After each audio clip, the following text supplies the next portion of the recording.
And there we go. That microphone is on. Welcome, everyone. I'm glad to have you all here today.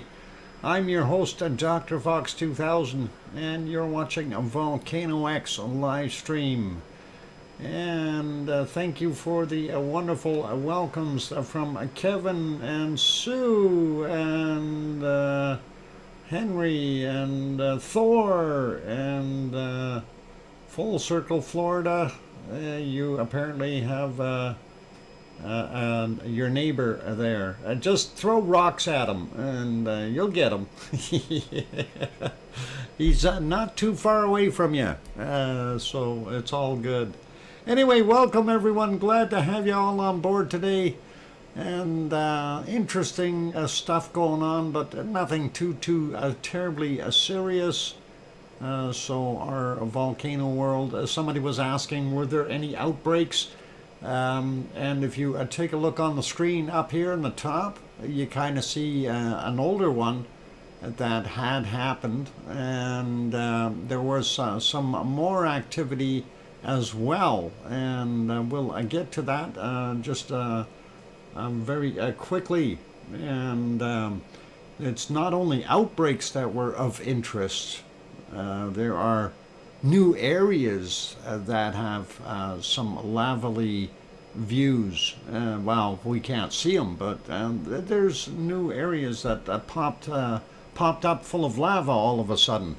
And I think it's because our lava mound here is getting a little bit too high. And I think some of the pressure on the other areas is kind of pushing a little bit. And let's see, did we have any big shakers or anything? No, not that I know of. At least I haven't checked and seen any more new ones as of late. And let's see, what else we got going on? Not really too much of anything. Let's see, who was that handsome man that was the first guy that got in? Let's give him some cookies. And I'm sneezing again. Oh my God, I almost got myself. Sorry, I didn't mean to do that. I was trying to hit the button to stop that, but it didn't work. I hate sneezing. Ever since I cleaned, ever since I cleaned the light yesterday, it's been, I've been sneezing in here. I don't know what the heck is going on. And I took it and I washed it and I brought it back. Screen spotter. Oh boy. Or splatter. No, I did cover up, so no screen splatter. We're okay that way. And that one did come out at about 312 kilometers per hour, so I'm okay though.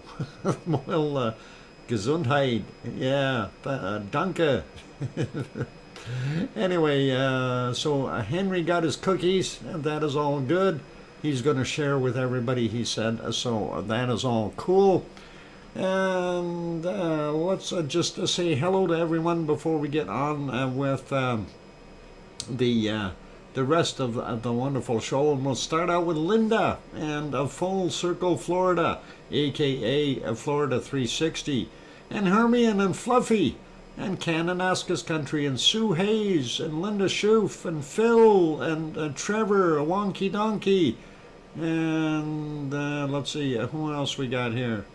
Henry Nelson, of course. We've got David, or Astronomy Live with David Brewer, who just found out that Full Circle, Full Circle, Florida is very close to his place. And they're going to go for beers later or something. I have no idea. Let's see. Thor is also back. Welcome. Glad to have you on board. And let's see. Hermione, Fluffy, we got. Thor, we got. Sue, we got. Henry, we got. Great Foam 3 is back as well. And glad that you renewed your membership. I do appreciate that. And welcome. And going up a little bit more, looking and seeing Sasha is back in the house. And let's scroll up some more. Bill Kimmel. Bill will, I promise you, will show you some of those new areas that's of interest to all of us. Spam and Vikings? Okay, not sure. And I know some people were having some difficulties. And as I mentioned earlier, my kibbles and bits are coming out just at the right rate, so it's not on my end. I hope you guys are okay with that. Hopefully things will be rectified. Let's see, we got Phil, we got Grandma B is in the house. And yeah, she was confirming that it was just a few minutes to the start of the show. Let's see, who else we got in here? Wonky Donkey, we got Sasha, we got still scrolling up looking for more wonderful people. And let's see, you are all wonderful, so that is all great. And just continuing to scroll up. Connie Tyree also here, welcome Connie. And still looking for more wonderful people. Let's see, we got Lizoid. Lizoid is here, welcome. And I know I seen a Perfectibility 999, there he is. And glad to have you on board. And who else? Frank McLeod, welcome back. Good to have you here. And who else do we see? Scrolling some more, looking for more names. And I am up as far as I can go, and I don't see anyone else. I think I did mention Sue already. Hopefully I did. But let's go back to the bottom, see who else we got. A C&D boy just got here. Welcome, Bob. And Cannon Askus Country, we got you already, I think. So we're all good and set to go. Is it Sharon's birthday today? Oh boy, where is she? I didn't see her. She didn't say I hear you. Oh, there she is. I see her now. Sharon Stewart. Seriously, is it your birthday, Sharon? I gotta figure that out because I missed that. And she's saying hello to a dozen people there. All right, that's okay. And everybody's saying happy birthday, Sharon. It must be Sharon's birthday. Okay, and we'll see what is going on. And Oz, did Oz make it in here? And the Billy Bob Joe, I didn't see those either. Boy, they must be sneaking in to the lounge or something. Dan is here, welcome. And let's see, I see Oz. Hi Oz, good to have you here. And let's see, who else did I miss? Do you need some anti-sneeze, Dr. Fox? I think I'm anti-sneeze or anti-freeze, either or. And yeah, we're going to have to do something for Sharon's birthday. And it is. Okay, there's another one that is 29 years old today. And that is wonderful. And boy, that is a popular age. Let's see. All cool. So, all right. Well, let's get on with the show. And welcome to all of you, those people who I missed. I do apologize if I didn't call your name out. And you can always yell at me if I can see it, and we'll make sure that we acknowledge you and shout you out, and we'll go from there. So, yeah, let's have a look and see what we've got. I want to say hi to our moderators, Arizona Snowman, Piggy, C&D Boy, Gary, 24/7 Live AZ Skies, as well as possibly Lucas Snow and Kevin Fields, Texas, and any one of the other ones that might be popping in on occasion. So all good. And yeah, we'll definitely have to do something for Sharon when we get into the break here, and maybe it will come back and do something. We'll figure it out. That is all good. So all good. Yeah, I don't know where Joseph Fields is, but he might be in here somewhere. Or is there another Joseph in here as well? Yeah, I don't see any other names there. But anyway, let's carry on with... oh, I'm buffering. Uh-oh. Why are you buffering? You shouldn't be buffering. I'm sending out my bits at the right rate. They are happy bits today. And they are well within a marginal stuff. Popping on in, Pamela Moncure, welcome back, and good to have you here again. And let's get at it with the show, because people are curious about the extra lava, and we'll show what's going on. And let's go here first. Oh, let's get rid of the banner first. So we'll change that screen slightly. This was what it looked like at 4:59 a.m. That is interesting, but not too interesting. Of course, that was a little later than what we were just looking at, but nothing too spectacular there. Didn't see too many outflow or outbreaks of lava, but this is more of an interest. And as you can see, here is our 25-acre area roughly. Here's our little guy that's maybe an acre or so. But hey, where did this come from? The aliens dropped it off. It's more lava. And all of a sudden we have lava over on the other side here. That is interesting to me. And I wonder how that happened. Now remember what I was saying, that this is a kind of a downhill here, and this area here is fairly high up. It's like it's building itself up like a cake with lots of layers around the edges here and slowly getting bigger and bigger. Well, we don't see any traces of lava flowing down or anything like that, so this had to come up from underneath. And that is very fascinating to see. Tilt meters show a steady inflation, yep, and that would probably be exactly right. And I don't know, definitely something of interest. So what I'm wondering is, because this is up fairly high, and that we may end up, there'd be more pressure required to get it to continue flowing out here, that if some of that pressure perhaps caused a parasitic opening and allowed the lava to come out over here. So that is very, very possible.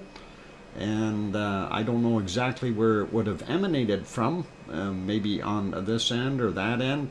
Nonetheless, it is there. So that was something really fascinating to be able to see this. I seen it this morning when I was looking at it, and I thought kind of neat. This is what it looks like currently. So as you can see over here, that is our primary area, and you can see some of the extra layers, if you will, of the cake. And this is the new area that is affected right in here. So very, very interesting, and it's already changing shape and stuff like that as well. Very, very neat. And of course we also had some more flow down in the bottom here, which I would attribute to the same kind of phenomena, that this is getting up a little too high, and the pressure in here, it's taking too much pressure to make it come out, and we're starting to see lava pop up in other places. So that is very likely what's going on. So very cool. May need waders for the pond. Oh yeah, you're going to need waders, all right. Asbestos lined and very, very hot stuff. Anyway, let's take a look at the thermal and see what that looked like. So down on the front here, this is what I was referring to.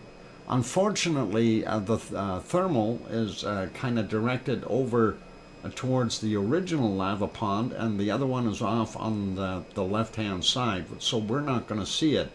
But do want to point out here, here's that one outflow. This, of course, is from 4:50 a.m. Hawaii time. Here's another outflow that we had right there, and a little bit on the other side as well. And of course, this little acre or two pond is still existing. And we do see the old lava pond, and the level in it is still fairly low. So that is kind of interesting. We do still see some glow in the toe area and in that hornito that we used to have over here. So kind of neat. Let's refresh that, see what it looks like right now. And there we go. We see more of that lovely lava on the back side here. It did flow out, and some more new lava flow area on the side over here. So that is pretty cool. And a tiny little spike coming out of this guy, and still the same levels in the old lava pond. And the lava cooled off down in the bottom here. So that is kind of what we've got right now. And I don't know if that is, it's kind of weird. This also from the B1 camera definitely showed, of course, our primary lava field, which is at 25 acres or so.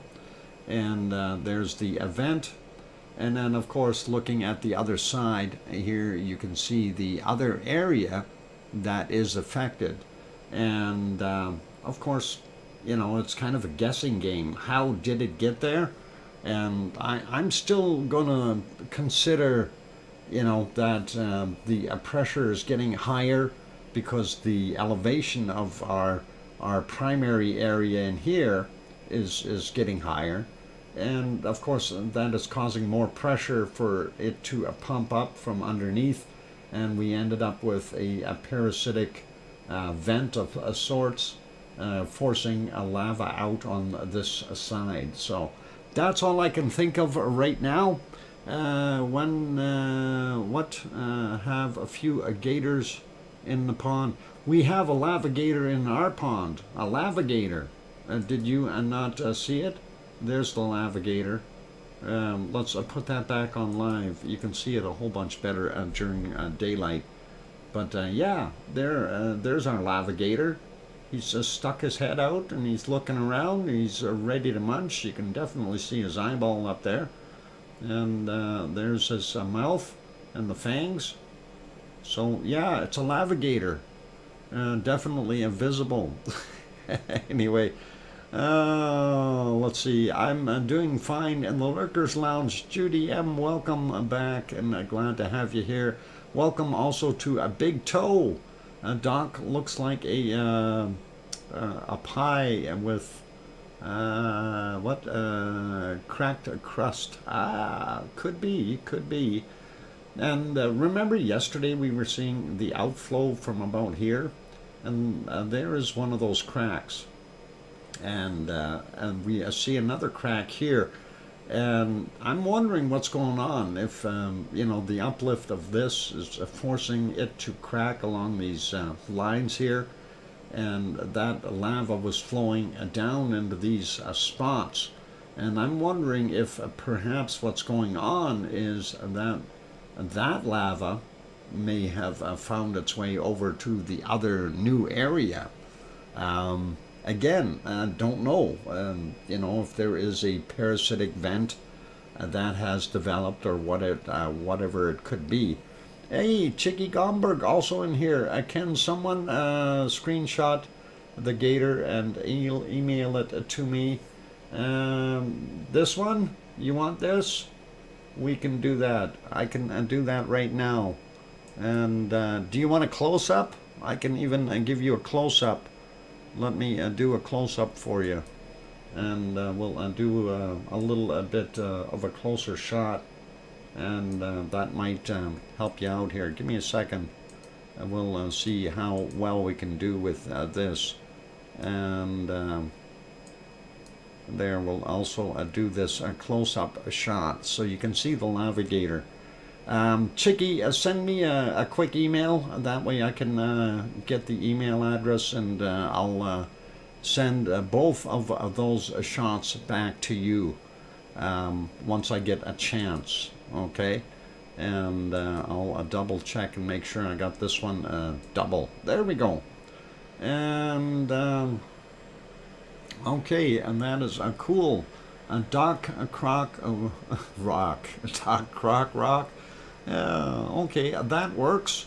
That works. Anyway, Chicky, you got my email, don't you? I hope so. The DrFox@shaw.ca, like DrFox at SHAW.ca.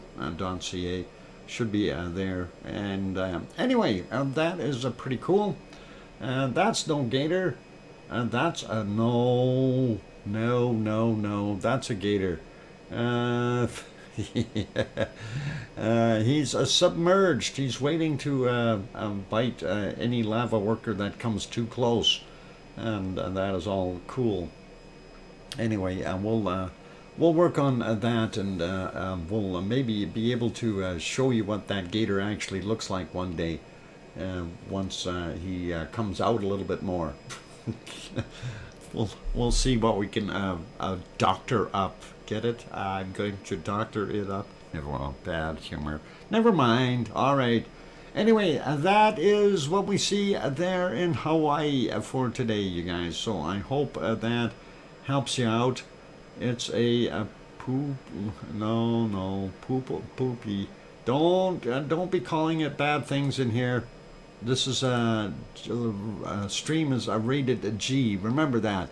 We've got children watching, so be nice. And version of Caddyshack, guys. All right. Billy Bob Joe, welcome. Glad to have you back on board, and hope you're feeling a little better today. And that is awesome that you're here. Leo Carlson also popped in. Welcome, Leo. Glad to have you here. And let's see. Anybody else that I might have missed popping in? We got Henry. We got Chicky. We got Big Toe earlier. Where's the Little Toe? I didn't see Little Toe coming in anywhere. Judy M. we got, so that's all good.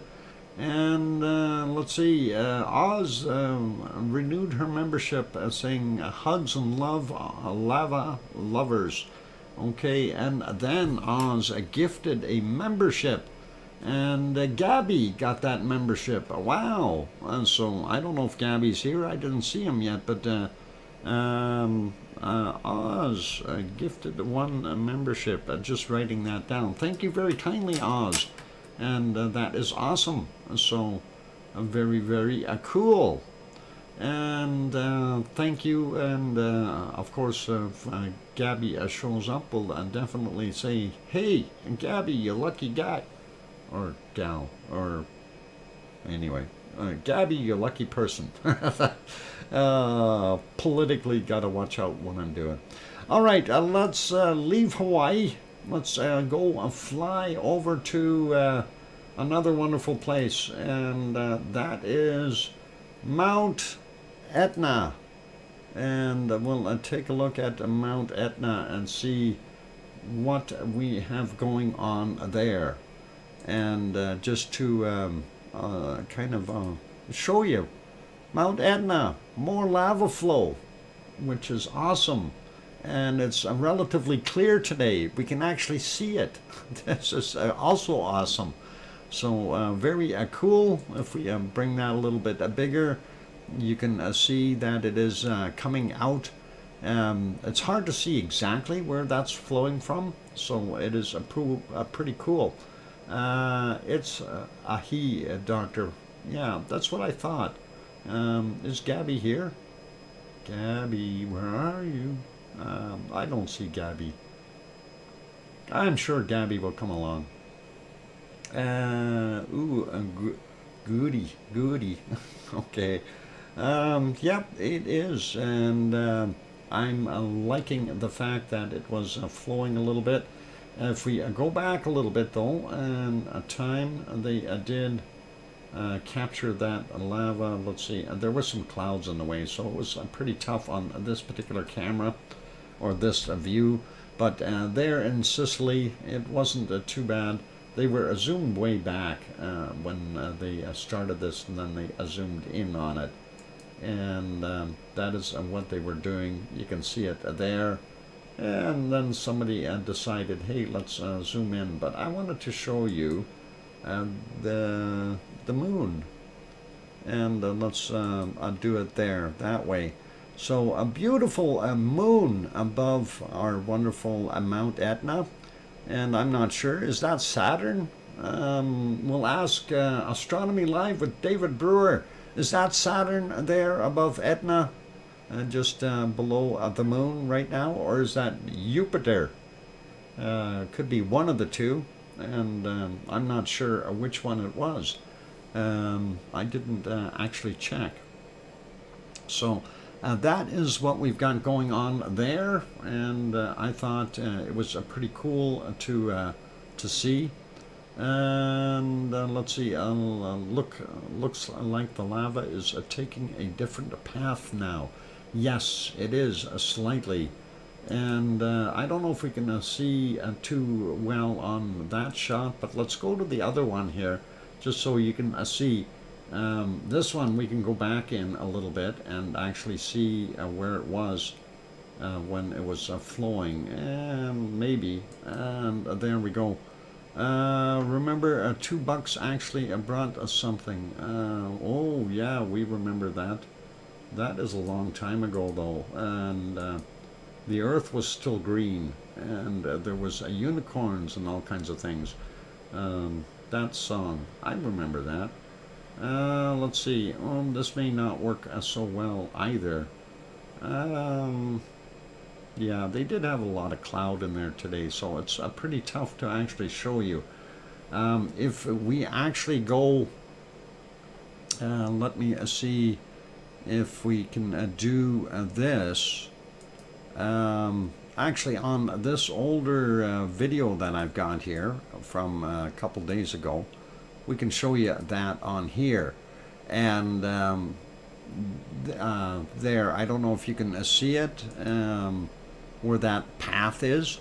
I got to get my whiteboard working, and we'll get the crayons going. So instead of the lava going the old path, whoop, why is that not? Okay, I see what the problem is. Copy, remove, paste, we'll make it work. There we go. So the old path used to come down these lines here, right? So what it's done, it's decided to take a shortcut now and take it down that way. So that's what's going on. It's still coming from that same vent at about 2,800 meters up on the side of Mount Etna, and that is pretty cool. But that is what we've got there. So that gives you a little bit of an idea, and that should help you out, and hopefully that makes sense to you. And I can't remember who actually asked. Oh, they're zooming in a little bit in that shot. Let's clear the whiteboard. Clear, where's my clear? Auto crop? No, I didn't want to crop. I want to clear it.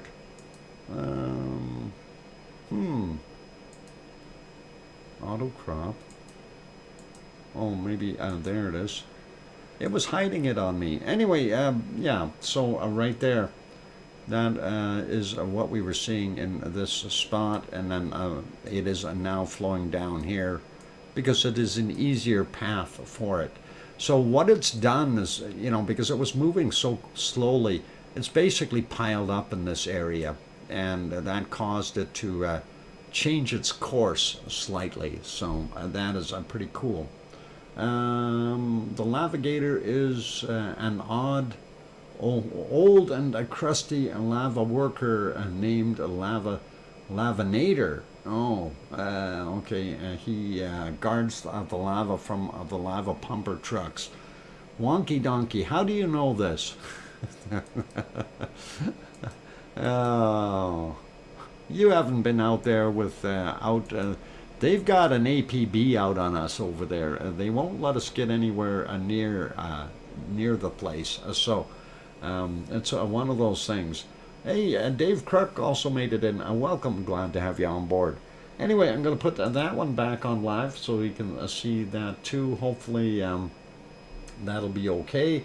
And you can see right now, though, this isn't showing so much of a flow downward. It's just going here, and it's probably going to hit that pile and then change its course down the easier path rather than trying to come all the way down and then down these other older spots.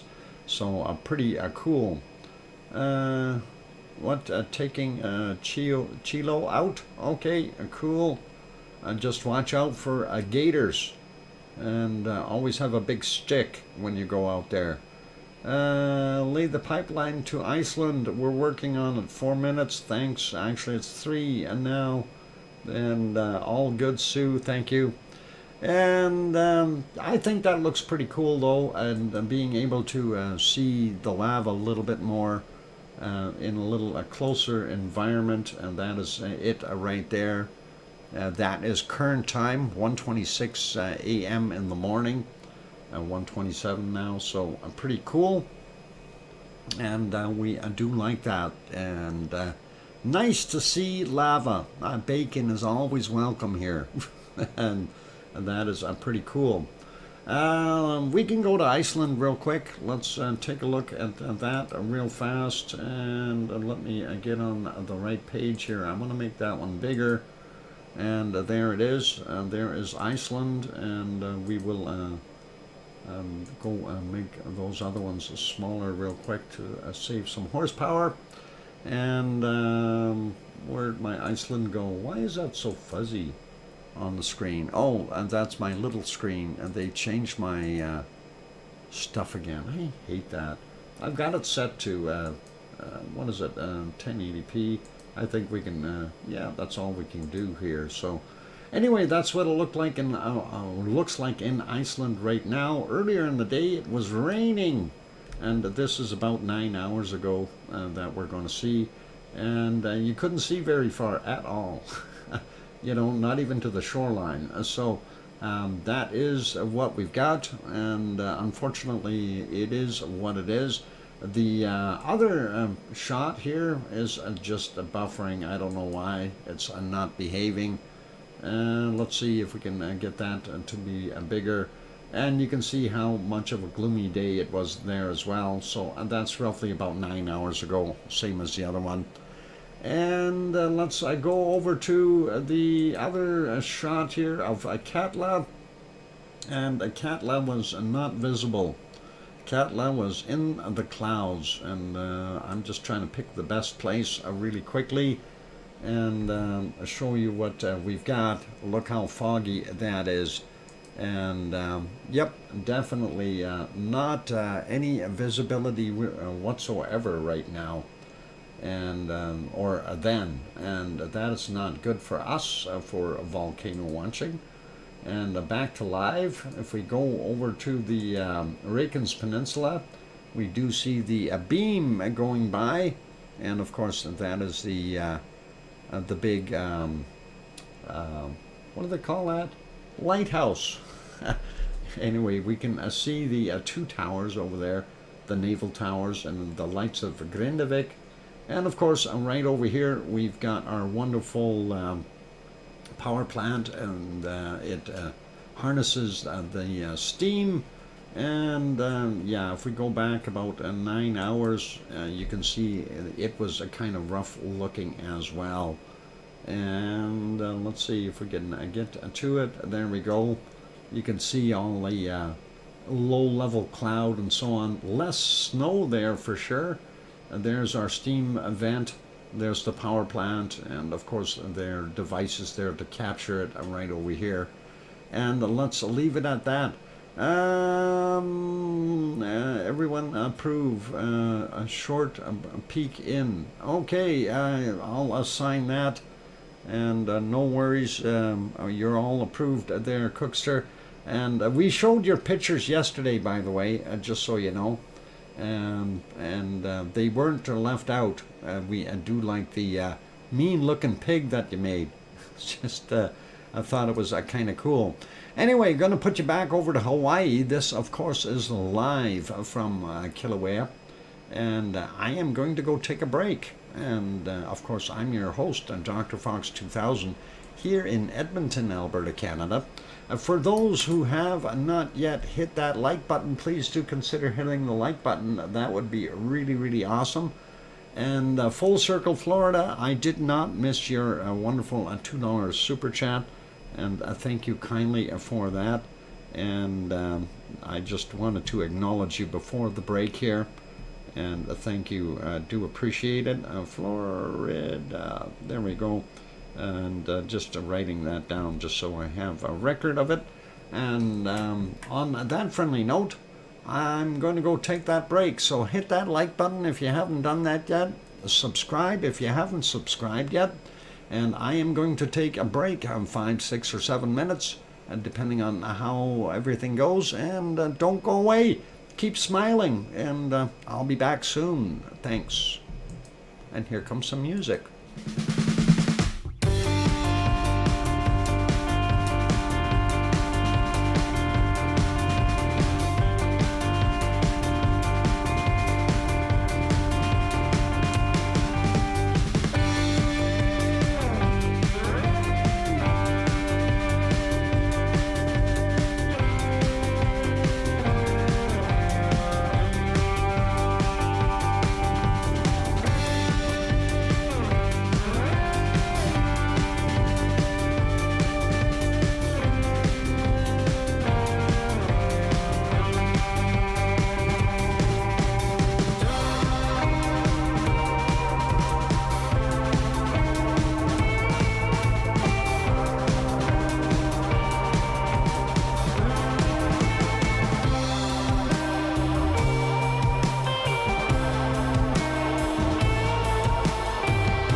that microphone is back on, and thank you everyone for sticking around. And of course, we are paging Sharon Stewart. Sharon Stewart, to the podium, please. Thank you for the welcome backs from Leo and Kananaska's country and Hermione and Fluffy and Sue Hayes and what Wonky Donkey saying? I'm wondering if the Gagan Gator is a lava tube plug? I have no idea. Okay, anyway, where is that Sharon Stewart? Sharon Stewart, paging Sharon Stewart, and we need you. Sharon Stewart? Oh, I hope she didn't have some kind of a phone call or something. Oh boy. I didn't see her say I hear you or anything like that. We'll try that again. Paging Sharon Stewart. Paging Sharon Stewart. Oh, she was receiving groceries. Ugh. Those things. AFK. Alright. Alright, no worries. Well, hopefully she will be back and she will see this. And we will try to be happy without her. And let's give it a whirl. Maybe she'll hurry back if we have to do this again a little bit. If she misses it, we'll see. Anyway, for Sharon, and let's see what happened. Where's our tunes? There we go. And hopefully she'll enjoy that wonderful cake and stuff. And I had to hustle to get that done, and sorry for the delay to get back. Sharon Stewart, where are you? Hopefully she'll get back. Anyway, another one that's 29 today, so that is pretty awesome. And we do have that. Yep, chocolate cake. Grandma B gifted a membership, and that is awesome, Grandma B. Grandma B gifted one membership, and Birdie Num got that one. Birdie Num, if you're in, welcome, and thanks, and congratulations, and thank you, Grandma B, for gifting that wonderful membership. That is awesome. Geoplanet Jane just showed up as well. Welcome, Jane. Glad to have you on board. And it is Sharon Stewart's birthday today, so I'm hoping that she will see this, and hopefully she'll make it back. And I thought it was a nice looking chocolate cake for her, and pretty awesome. But we'll do this again once she gets back in here, if she isn't in shortly. So we'll see what happens. Anyway, all good. So hopefully she will get back in time, and that'll be cool. Let's fax it to her. Yep. Yeah, we'll do that. Hey, Gary, welcome. I'm glad to have you on board. And yeah, I don't know, faxing works too, I guess, but that's a little on the old side. We could email it to her. We are faxing it to her now. Way to go, Grandma B. Like that. And that is awesome. And hopefully Sharon will get back here. But if she doesn't make it back right away here, like I said, we'll be happy to show it one more time, and we'll go from there. So, all right, we'll leave that be for right now. I don't think she's here. If she is getting groceries or something then no worries. We'll carry on. Anyway, we did want to go over and take a look at the harmonic tremor charts for our wonderful Iceland.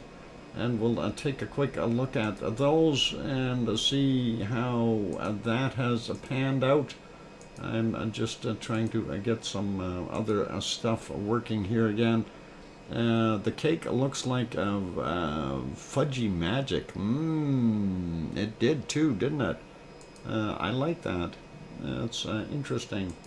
Anyway, let's refresh the harmonic tremor chart. And there we see a happy upward trend. I'm always on board when we see it going up. That is always nice. So that is what our trend was. You see how it dipped down yesterday, came up a little, dipped again, and this morning it was on its way up, and then something made it go down just slightly, and we are back on the way up. So happy times. And we'll take a look at the Grindavik one and see if it is similar. And we'll see what we can find. We'll stop at Grimsey on the way there and see what Grimsey is doing. Grimsey looks really funny. It looks like up and down and kind of, yeah, I don't know. There's something going on there. A little odd, but we'll worry about that later. And here is very similar a shot of what we're seeing at the Grindavik one, and of course that is telling us that could likely be a tectonic, but we'll take a look at the what is it? I'll think of it. I'm having trouble today, guys. A lot of things in my mind, and its names aren't popping out very. Krasavik coming out very well. All right, so Krasavik went up, it went down, and then it went off the chart. Did we have an eruption at Krasavik? But it dropped back down, and that is what we're seeing right now. So. And that is interesting, and we'll have to take a look in the future, or well, we'll look at the earthquakes and see if that does indicate anything over there. And if it does, we might have to see if we can find out some more information. Anyway, let's leave that one on there. A bit late, but happy birthday, Sharon. Cookster, no worries. She's unpacking groceries right now. Hopefully she'll make it back in time, and we can show her thing again. Anyway, not a heck of a lot of earthquakes happening there in Iceland. And let's start out, well, first off, 26 in the last 24 hours. So not a heck of a lot going on. And we'll zoom in here on the Reykjanes Peninsula for those who aren't familiar with this shot. Reykjavik, the capital city of Iceland. And then over here, Keflavik Airport, Keflavik, Reykjanesbær, Jarðvík. And if we go look down here, we can see the town of Grindavik. Those two radio towers that we've seen in the other shot. And of course, if we slide up a little bit, there is the Blue Lagoon and all its fixings. And then of course on the other side is where the power plant is that feeds all that wonderful water to the Blue Lagoon. Anyway, let's go take a look at these two out here in the water. 4 a.m. magnitude 1.46, 3.7 kilometers down for him. Then we've got this one right at 4:02, 2 minutes later, 1.53 and 4.3 kilometers down. And let's go take a look. We don't see anything in Fagradalfjall, and but we see 3 quakes out here, and nothing at Krasavik either. But like I said, we see these ones. Let's take a look here, and this one is from 1631, and that is a 0.3. 1.1 kilometers down. This one is a 0.8, 5.2 kilometers down from a 1637, and the other one from a 1427, a 0.7, and a 5.2 kilometers down. And that is what we're seeing out there. And moving over a little bit more, we do see a 0.5 over here, 9.2 kilometers down. That one is very fresh, and came in at 2336. 0.5 in magnitude, not very big. And then it had a friend here earlier, a 0.57 at 3:35 a.m., 9.8 kilometers down from him. And then we've got a 4 sitting a little further to the east. This one is from 3:17 a.m., 0.68, 6.3 kilometers down. Next one is 2 a.m. and that was a magnitude 1.5, 2.8 kilometers down. Then we've got a 0.66 from a 5:46, 3.3 kilometers down. We've got a 0.99, that is 2.9 kilometers down from a 3:07, and a 0.71 there from a 3.2 kilometers down, 5:58 a.m. for him. So that gives you those guys. Moving on, we do see a fairly fresh 1.1 over here, 5.4 kilometers down, came in at 18:05. Moving on, there's Hecla, nothing happening there. And let's zoom in here a little bit. And of course, this is at the Katla area. We've got Katla right in the middle there. That is the caldera for Katla, fairly large. And looking at this, a 0.4, 1.3 kilometers down, and that is 21:05 is the time on it. Then we have this guy here is from 1616, a 2.49, and that is the largest quake that we are seeing right now. And that was 2.3 kilometers down from 1616. The next one is this guy, the 1.1. It's 1.1 kilometers down and came in at 23:40. Sharon Stewart is back. All right, Sharon, since we are nice people, I'm going to stop right here for a minute.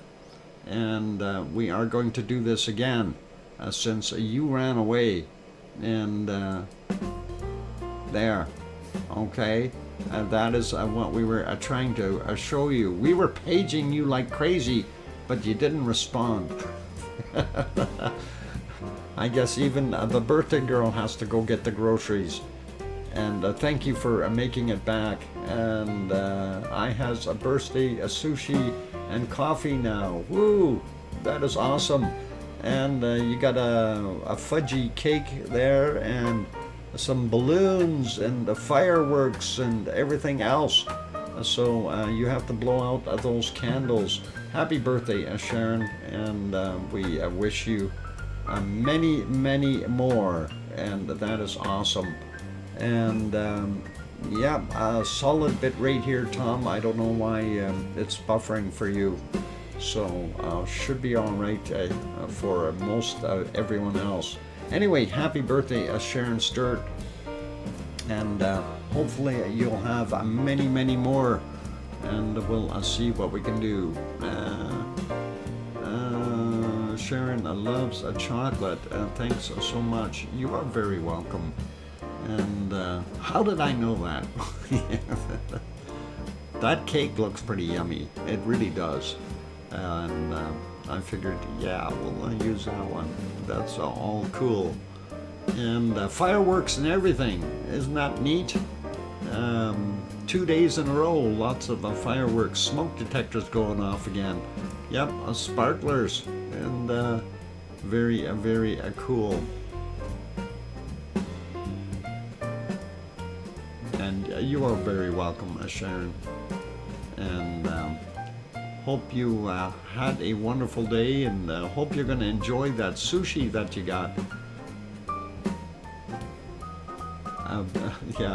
Birthday music provided by the lounge player, and that I do believe was Kevin Haynes on the keyboard there, and he does a fine job on that keyboard and piano. But I'm not going to sing. I can't, so it's all good.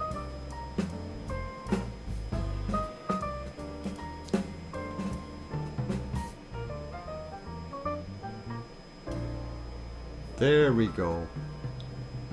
All right, Grenzed is in as well. Kilauea, Grenzed.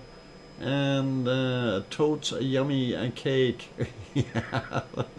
All right, Sharon Stewart, happy birthday, and like I said, many, many more for you. Anyway, let's get back over to Iceland. We're going to finish off our quakes real quick. Not too many of them. We do see one over here by Grimsvatn. Grimsvatn. We have a 0.95 in magnitude, 8.1 kilometers down, 3:50 a.m. Then up here at Bardabunga, we've got a 0.7, 1.1 kilometers down from 1739. Going up to Ascha, we see a 1, and that is 5 kilometers down from 2100. And there we have a 1.29, 1.8 kilometers down from 1444. And looking up a little bit more, we don't see anything at the other places, so we do see a little stack here of all in one area, kind of clustered together. Let's start with the top one, 1.3, 7 kilometers down, 1637. This one is a 1.33, 6 kilometers down from 1527. Then an older one from 2:21 a.m., 0.89, 7.3 kilometers down. 1.33, 7.4 kilometers down from 1445. And we have a 1.06 from 7.3 kilometers down from 1528. And the last one is a 1.11. And that is 8.911 down, kilometers down, and 1408 was the time on it. And that, I do believe, is it. We don't see anything else further out. There's our island of Grimsey, and no quakes too near it. So that is it for right now, you guys. And that's the entirety of our quakes, and hopefully everything is good. And we'll leave it there for right now. Let's go back over to our wonderful lava. And this, of course, is from the hang on, let me get that on the screen. Halemaumau crater in Kilauea. There we go. And let's see. Chicky Gomberg, if you haven't sent that email yet, do pop that email in. I didn't see it yet, so hopefully you will. I will try to see if I actually have yours. I don't recall. Let's see. I just want to check real quick. A new email, okay, and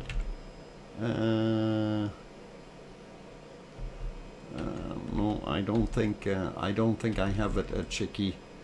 At least I don't recall what it is. So if there is one there, I don't know what it was.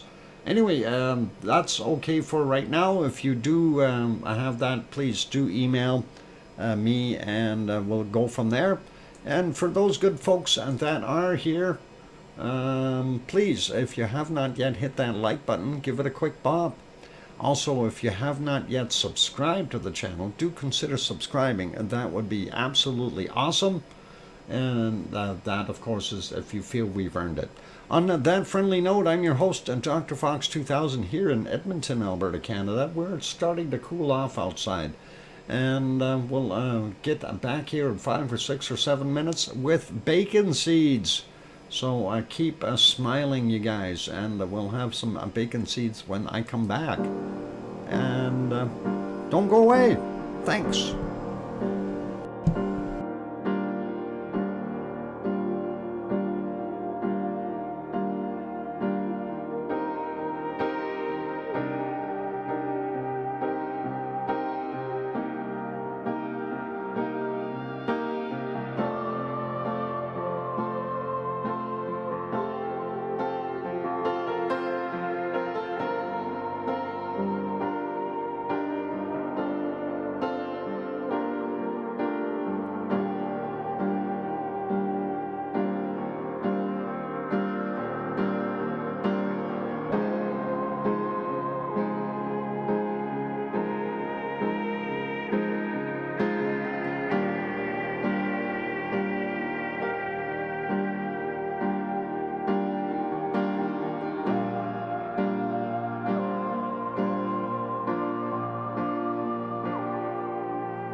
I've got the microphone back on. And Tom, I was just looking for a shot of Pepper, but they're all on the other computer. And of course, I've been deleting the emails, but I'd have to get one sent over here somehow.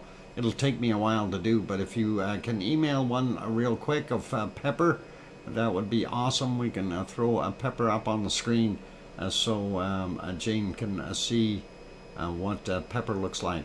And thank you for the welcome backs from Sue, and Scott Hartman is here as well, and Hermione and Fluffy and Kananaska's Country, and Sasha, welcome, and Grenzed as well, and I hear you from Sharon Stewart, and thank you, Jane, appreciate that.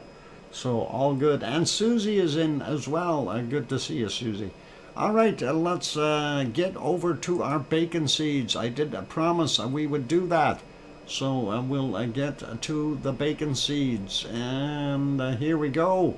Hey, don't put so many pluses behind there, Sharon. That is 1, 2, 3, 4, 5, 6, 7, 8, 9, 10, 11, 12. Okay, 12. That's you're 41. And that is great so far, Dr. Fox. You're 41. All right.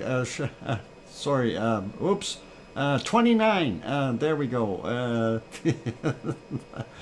And let's. That is the last bacon seed from yesterday, or bacon seeds. And of course, Piggy was still incarcerated in her Piggy jail, but she did send us some more fresh ones, and we'll take a look and see what she sent us today. And there's a Piggy going at it, sending all kinds of them, and this one looks pretty ducky. I like that. That is a wonderful little bacon seed, and he looks a little smirky but shy. He's saying, "What are you doing?" Thanks, Tom. Just received that. We'll throw that on there at the end. Here's our next one. Another one with a smirk on his face. And you gotta love these bacon seeds that are smiling all the time. And that guy looks awesome. And yep, the Piggy with the duck and the Piggy with a smile. A big one at that. Looking at the camera going, "Hey, I see you." Okay. And let's see the next one. And here is, this one is saying, "I see you too." Sticking out its tongue. What a little piggy. And I gotta love it. And that is always cool to see pigs with attitude. And that is neat stuff. So all awesome. And let's see, the next one is this guy, and that is a close-up. Yep, a bratty indeed. This one is going to snout bob the camera, and that is a very lovely, and he's got a smile on his face too. He knows what he's up to. He sees us in here looking at him, and that is cute. And we've got a few more, so that little piggy is, everybody thinks they are all that in a bag of chips. Well, he is all that in a bag of chips. You can see him right there. He looks like he's been munching and enjoying some potato chips. And yep, very awesome. Gotta love these. And very cool. Let's take a look at our next monster. And that is this little guy, and that is a piggy in a basket. You're alive. What? Check your live. Oh boy, yeah, I hope you check your live. I know there's some people saying that they're having buffering issues and things like this.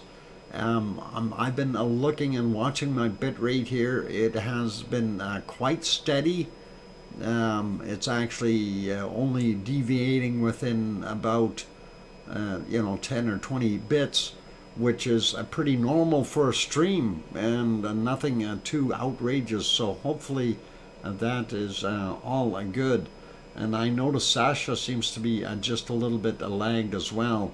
Hopefully that is all good.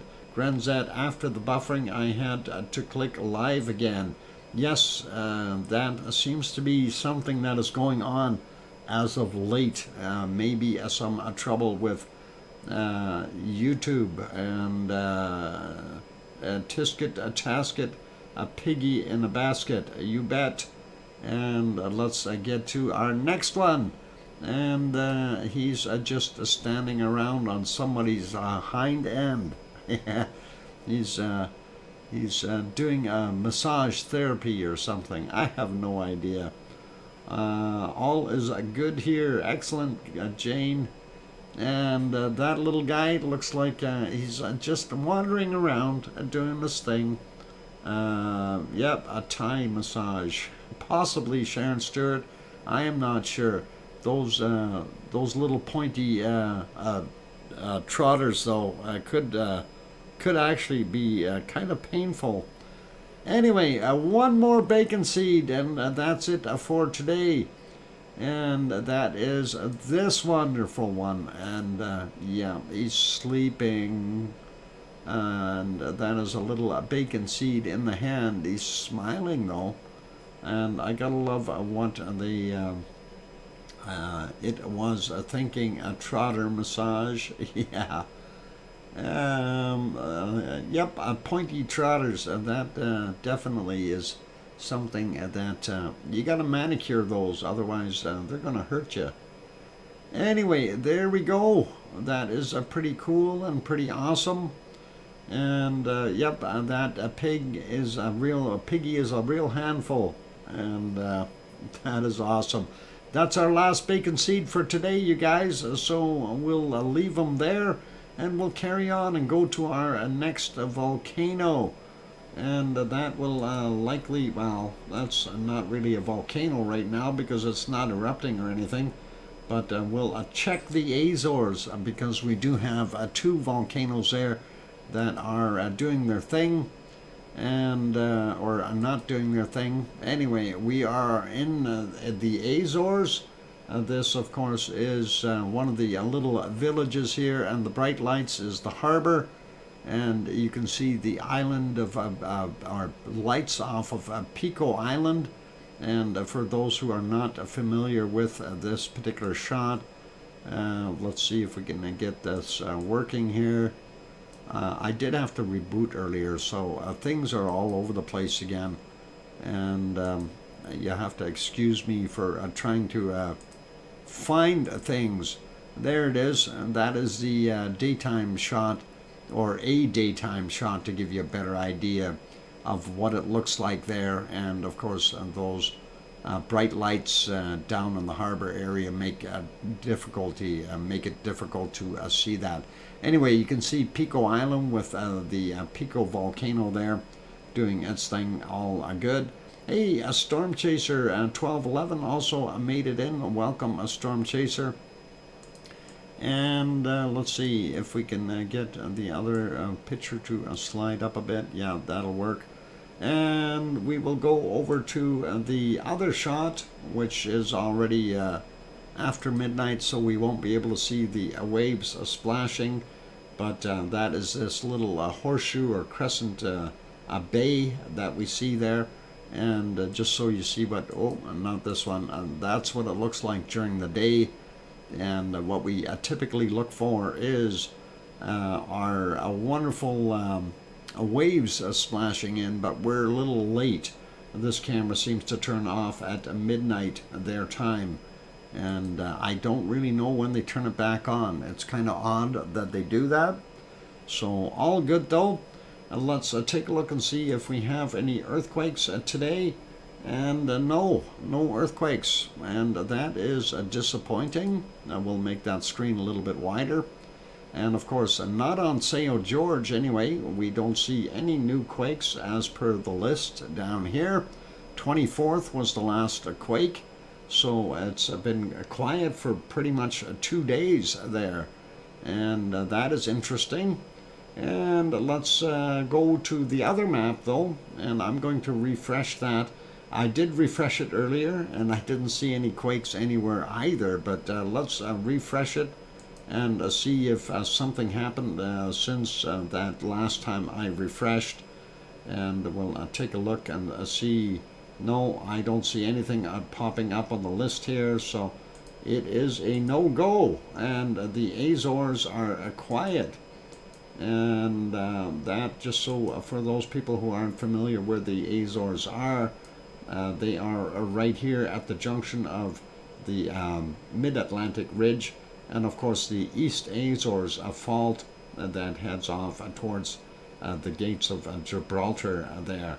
And there's your Portugal and Spain and Ireland and England and Newfoundland over here, and there's Sue Hayes. She's waving at us from Cole Harbor. Anyway, and the Irish monk over here doing his thing. I don't know where he's at, but hopefully he's okay. Anyway, that is our Azores. Let's put it back on this one and get the screen set so I know where it is. And what's going on here? The white screen. Let's hit live and see if that comes live. There we go. And that is Popocatépetl, and that is 70 kilometers south of Mexico City. And it looks like it had a little bit of a puff there, but nothing too serious. And yeah, I'm just backing it up a little bit.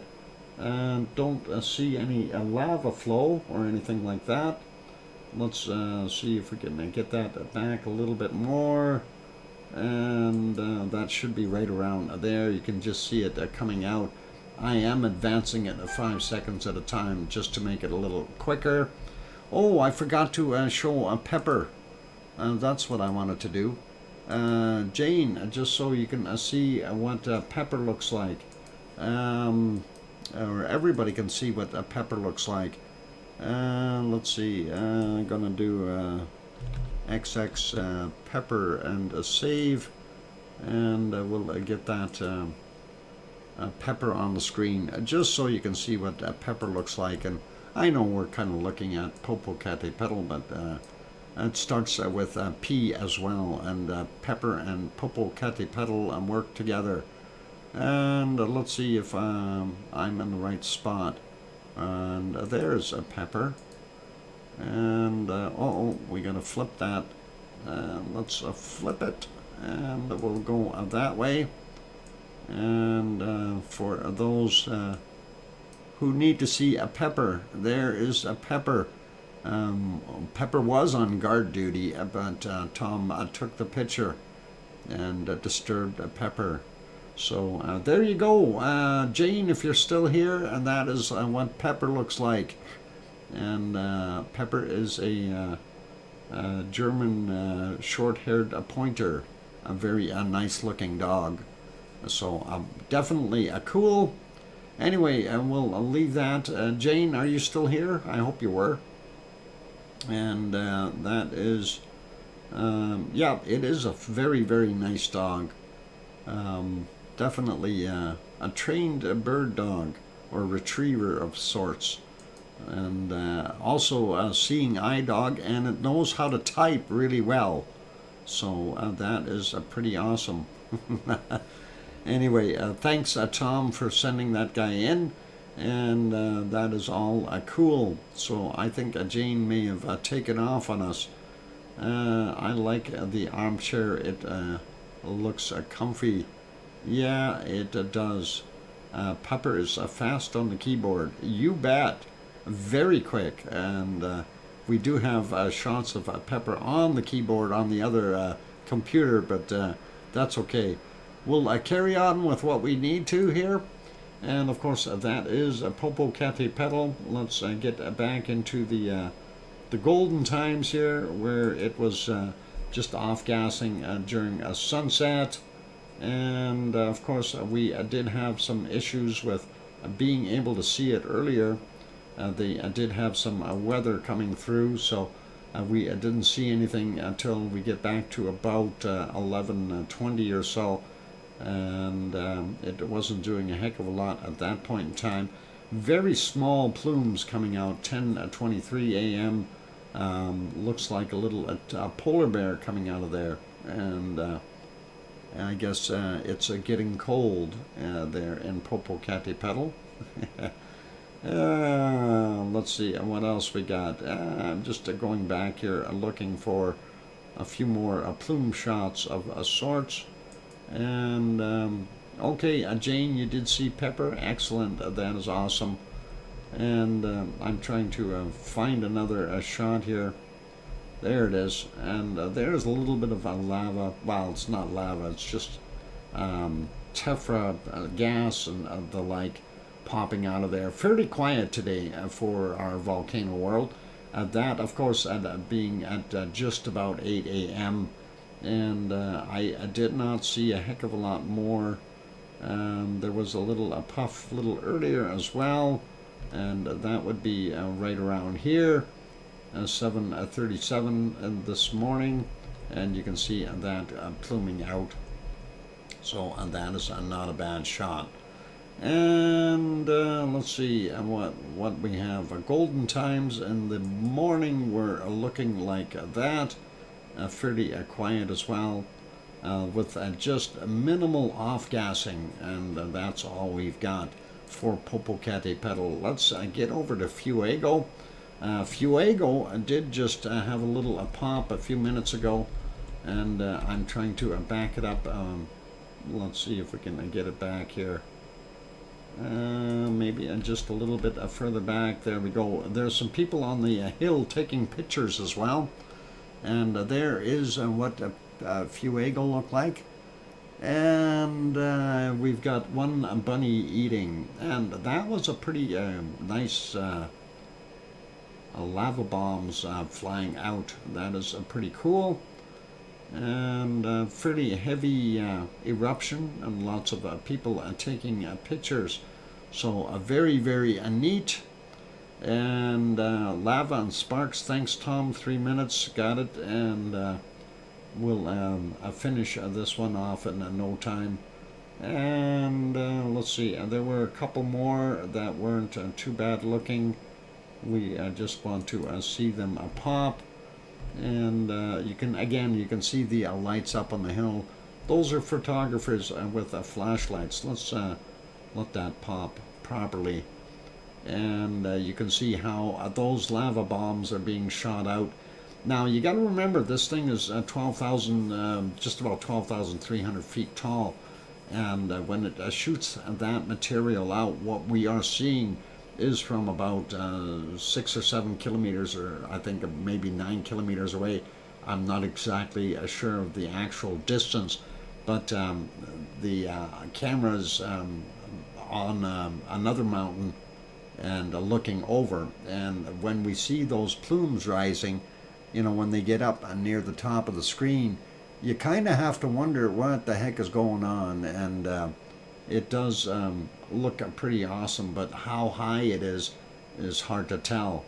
And I know it shoots out quite a bit on some of those larger eruptions. Here's your sunset shot. And during the day, we did face those same dilemmas that we had with Popocatépetl. Here is from 12:57, just after lunch, just about 1 p.m. And that is what we were seeing there. And if we go back a little bit more in time, this is about 10 hours ago. Pretty calm and quiet looking. Not seeing too many plumes or anything. Very small, little tiny eruptions coming out at the time. And let's see if we can see there. You know, very, very small in comparison to what we seen just previously here with the larger shots coming out of there. And here's another little one that is just a little bit earlier, and that is at 7:42 a.m. So relatively quiet in comparison to what it does at some time. But that's what we got. Let's put it back on live, We do know the candle is lit, so there is lava up in the caldera there, and of course some people are ready to take those pictures. We'll leave Fuego, and of course Fuego is in Guatemala. Next one on our list here is Masaya, which is down in Nicaragua, and that was from earlier, and this is from now. We do see some very smoky lava shot down in the caldera. Not that much visible right now because of all the smoke there.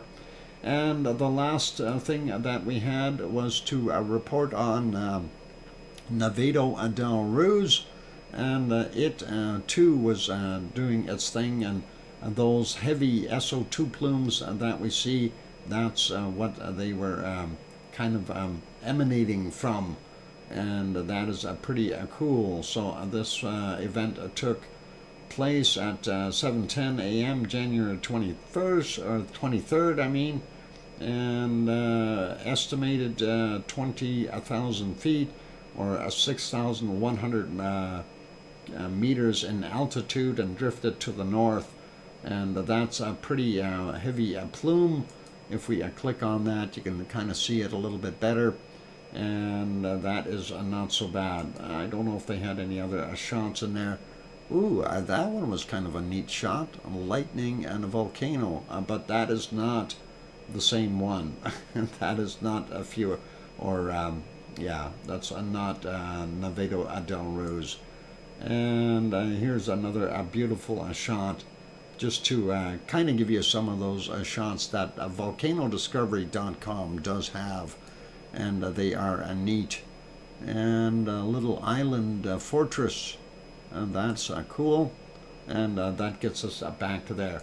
It is break time, so let's do that. I'm going to put you back over onto our wonderful, actually I'm going to go back here first and resize these, so the horsepower is a little easier. Oh, Fuego just had another little pop. Not much, but it did pop a little bit. We'll leave that be, and we'll get you back onto our wonderful volcano there in Hawaii, since it is active and there's definitely active lava flow. And we'll leave that there. I'm going to go take a break. For those good people who are here, if you have not yet hit that like button, please do consider hitting the like button. Also, if you have not yet hit the subscribe button and are sitting on the outside, by all means give that a quick bop as well, and join up with our wonderful good people here. And you know, they're a great bunch here as the Lava family, so all good. Anyway, I'm your host, DrFox2000, here in Edmonton, Alberta, Canada. I'm going to go for a break, and I will be back in about 5 or 6 or 7 minutes, and we'll get back at it. Don't go away. Keep smiling. Play nice in the lava. Thanks. Ooh.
And there we go. I've got that microphone back on. Welcome back, everyone. I'm glad to have you all on board.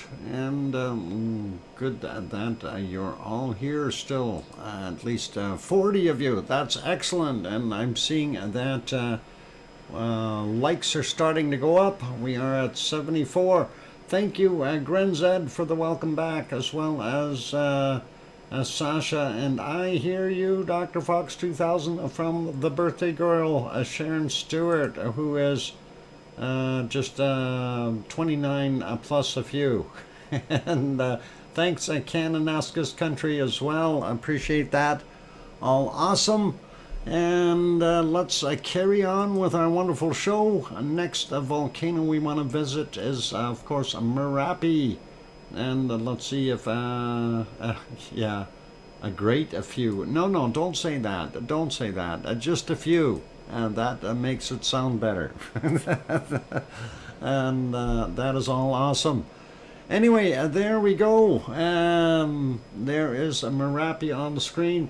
Not a heck of a lot happening there once again. We did see it for a little while out of the clouds. We did see some smoke puffing out the top, of course, and not seeing anything flowing down the sides, unfortunately. We are missing one of the cameras. The other one is completely in clouds. We do see on there thermal, a little bit of lava on the side once again.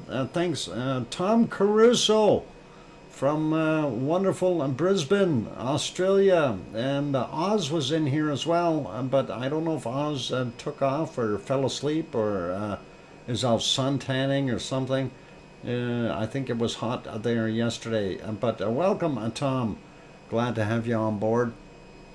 Anyway, that is kind of what we're seeing there. Let's see if we can back up a little bit more into the darkness and see what happened. Into the darkness also means into... Oh, the camera came back. But unfortunately, it is very, very cloudy there at that point in time. So I don't think we're going to have much visibility. And of course, it is their rainy season, so this is to be expected. And that's kind of what's going on there. And yeah, we're not going to see anything from Merapi today, so let's leave that guy be.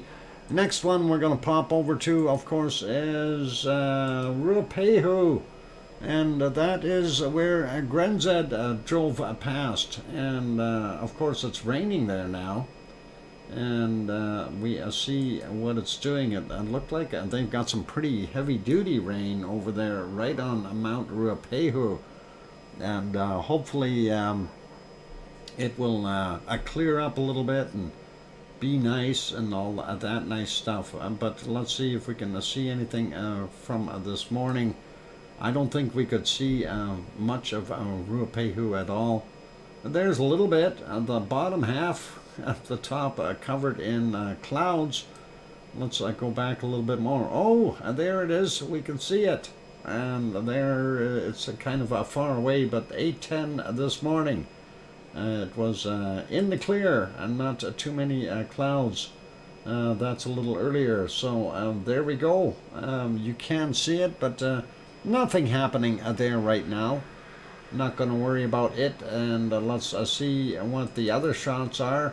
Of course, this is Taupur or Taupo or whatever, however you want to mention it. Let's refresh that. I didn't do that before I opened that. And that should be up to date now. There we go. We see continued little tremor activity, but nothing that's going to scare us away. And I don't think there's going to be any major imminent eruption in the next little while. Quick shot to take a look and see what it looks like. Good weather if you are a duck or perhaps a platypus. Something rainy and ducky. And there you go. And that, of course, from the Suncourt Hotel and Conference Center. And yep, looks like it's raining. It is raining kittens and puppies and everything else. So pretty heavy duty at that. Anyway, let's leave that be. We'll take a look at a couple of other reports though, since we are in that area. Let's take a look at this little report here. This is of a Yasur volcano. Near constant eruption continues. And that is what they're saying. And that is pretty awesome. And Summit, what a glow suggests the ongoing eruptive activity at Yasur volcano.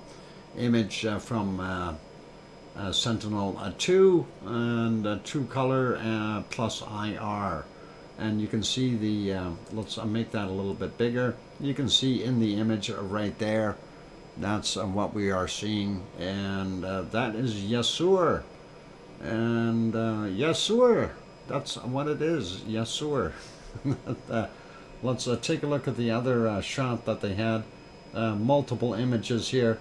And you can kind of see the way they show it there. You can see at certain times that that cloud is moving around pretty good. And again, as I mentioned, it is rainy season out there, so that's what we see. Here's a nice lava shot. Not sure exactly where that is, but this, it says on the bottom here, exploding magma bubbles on the surface of the lava lake create Pele's hair, is what this one is saying. Doesn't say which volcano it is, but that's pretty awesome. Here's another one, and Strombolian stuff coming from the south crater, and I'm not sure which south crater of what volcano. Oh, that's Etna. That's from Etna. So that is pretty cool. And that is a nice shot. So just figured we'd show that. And let's see what else we got. Okay, not sure what this one's about. Looks like a bunch of lava rocks and a lava dolphin over here.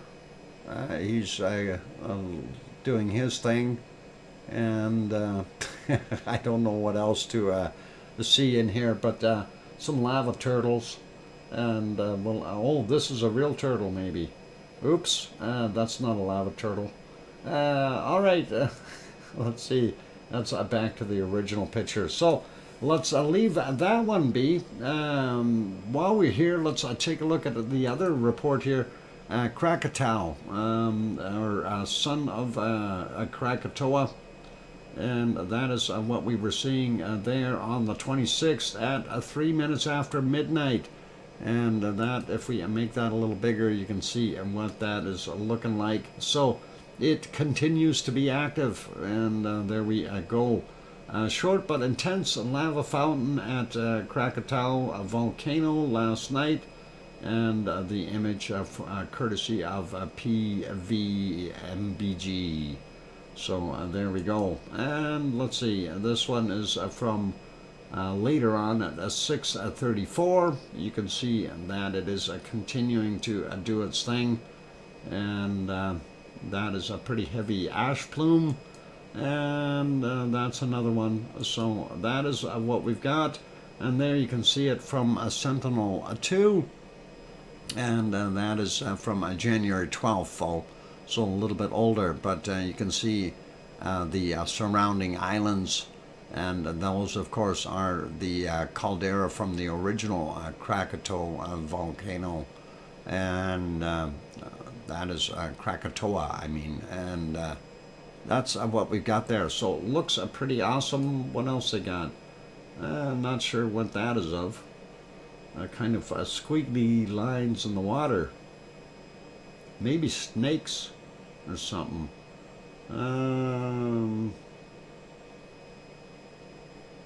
Okay, doesn't really say how. It says Riepenstücke.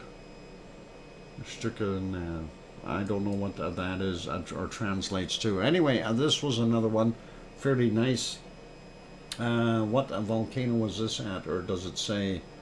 It doesn't give me a volcano, but that looks pretty awesome. Very nice looking shot. And let's see, there we go. That, of course, is that's Etna again, that we seen that. So back to the original. Let's leave that one there. We're going to put it back on this one, and actually I'll make those a little smaller, and we'll go over to our next volcano, and that is Semeru. And Semeru, of course, difficult to see today as well, and as I just finished saying, it is, of course, it's the rainy season there, so it's in and out of its cloud, and makes things difficult. There you do see a little bit of pluming. Let's see if we can make that a little bigger. There we go. And we do see those clouds there and that plume up top. If we go back a little bit further, let's see if we can get into the nighttime and see if there's any bacon coming down the hill. Looks like just a little bit, and this is at 5:42 a.m. If we go back a little bit more, we can see, yeah, it's in black and white, unfortunately. Previous, they had a color. There we go. 3:08 a.m. and that's kind of what we were seeing. Off-gassing and a little bit of lava. Nothing too spectacular. And prior to that, it was in kind of perils, hiding in the cloud again. And that was at 1:22.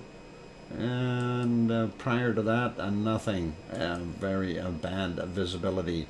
Ooh, hang on. Maybe we do have something going on there, even with the bad cloud. Let's just back up a little bit here and see. There we go. A little bit of bacon at 23:53 was the time, and we see that sliding down the hill. So, did want to share that with you. And what it hurts when you lose one Sioux. But after some time to heal, the next one brings such joy. And yeah, that's very true. Let's see, right about here we did have a little bit of a poof. And we'll see if we can show that. There we go. Well, let's let that run through. That way we can see it. And that was at 23:36 their time. And that is a pretty good. Thank you, Tom, for the 5-minute warning. And that is awesome. And pretty nice little shot there. And of course, that is Semeru and East Java. And that is a part of the Indonesian islands out there. And that is cool. We like it. We like it. And always love to see a little bit of lava. But Susie, it's still never gotten over a gypsy. Yeah.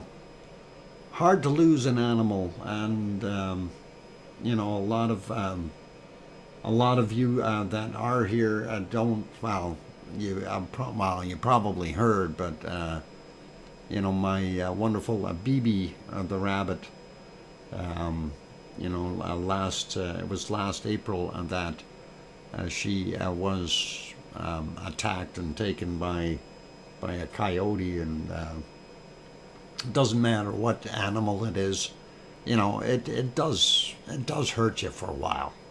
And I tried to keep that as you know, out of the stream, and really not push anything with it, because it was quite emotional for me, right? So anyway, I'm not going to dwell on that. And it's like you say, it is very, very difficult to lose one, and it happens. It happens.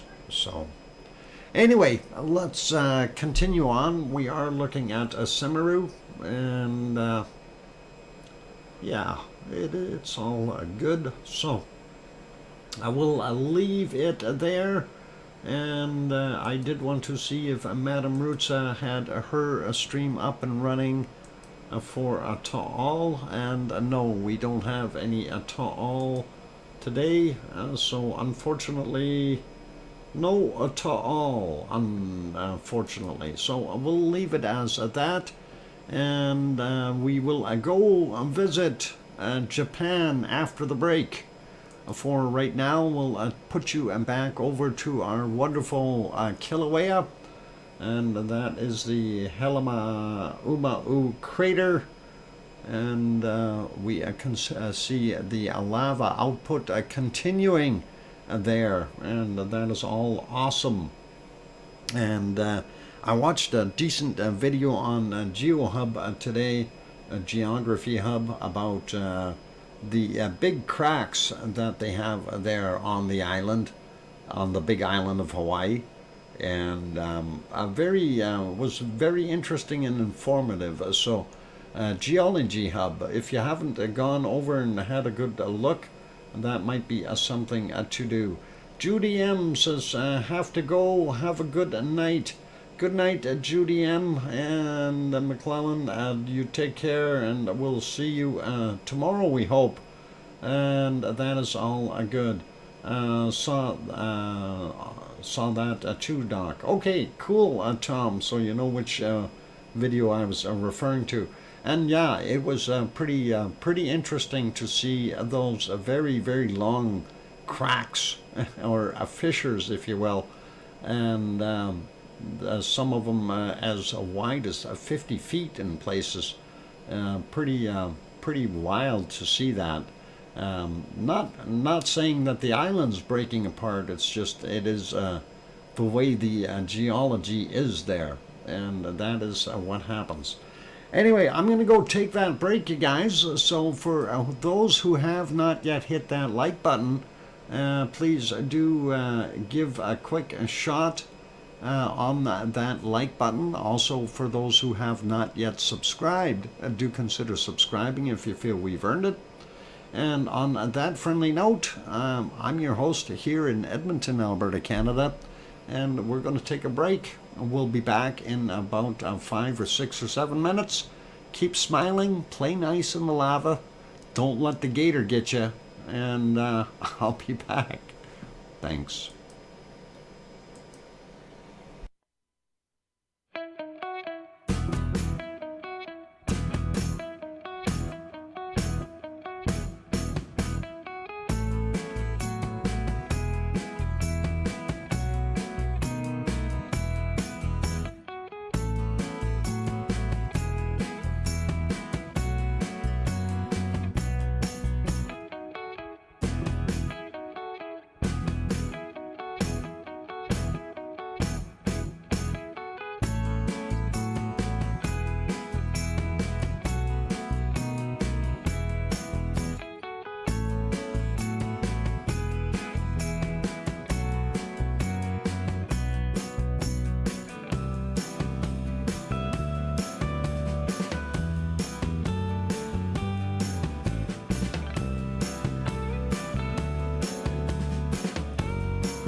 we go. Welcome back, everyone. I'm glad to have you all on board. I'm your host, DrFox2000, and you're watching VolcanoX live stream.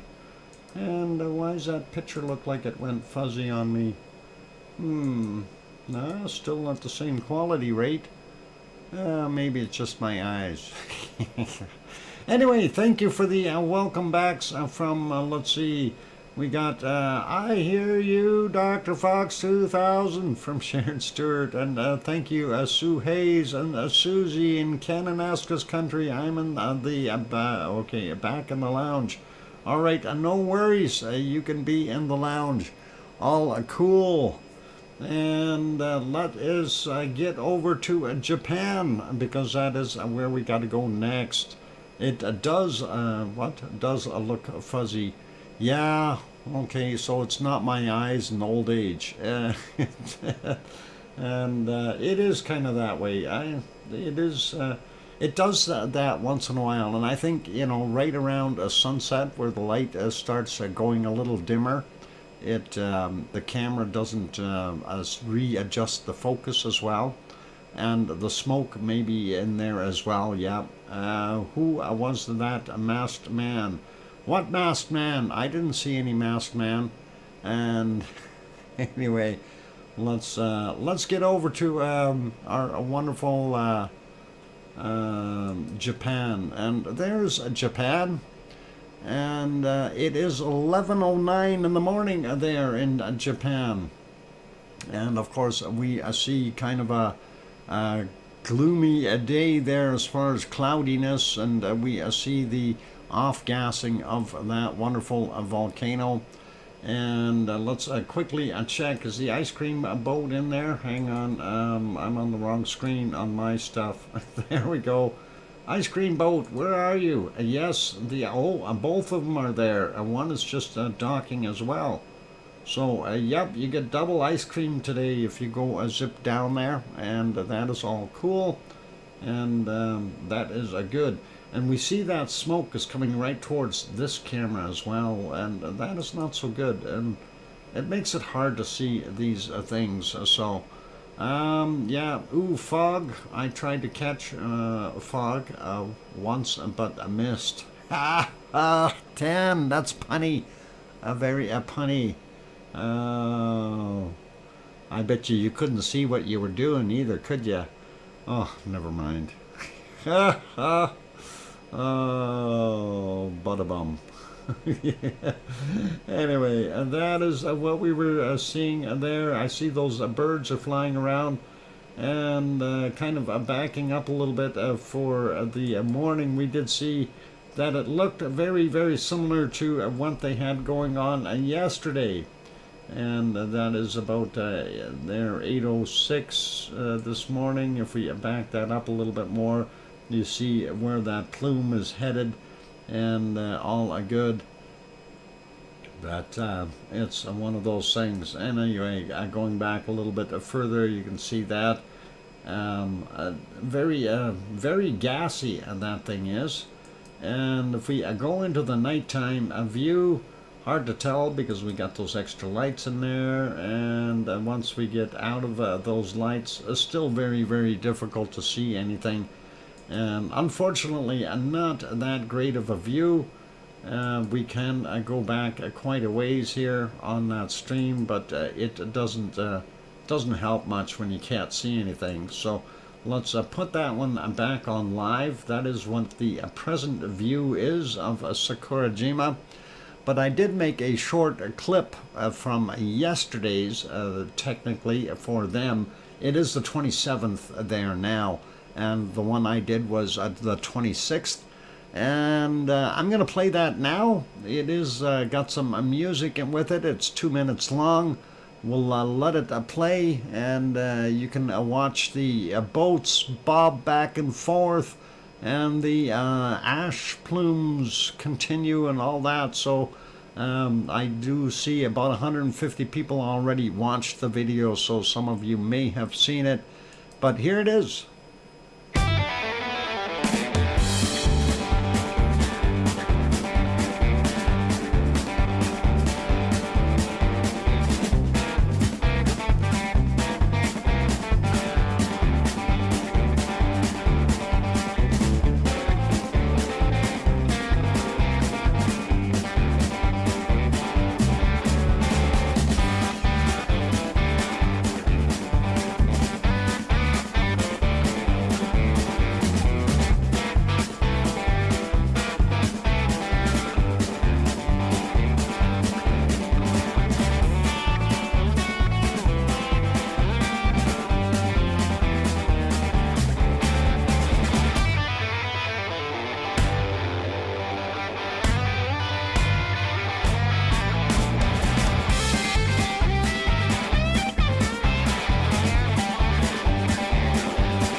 go. So that's basically that video. I hope you guys enjoyed that.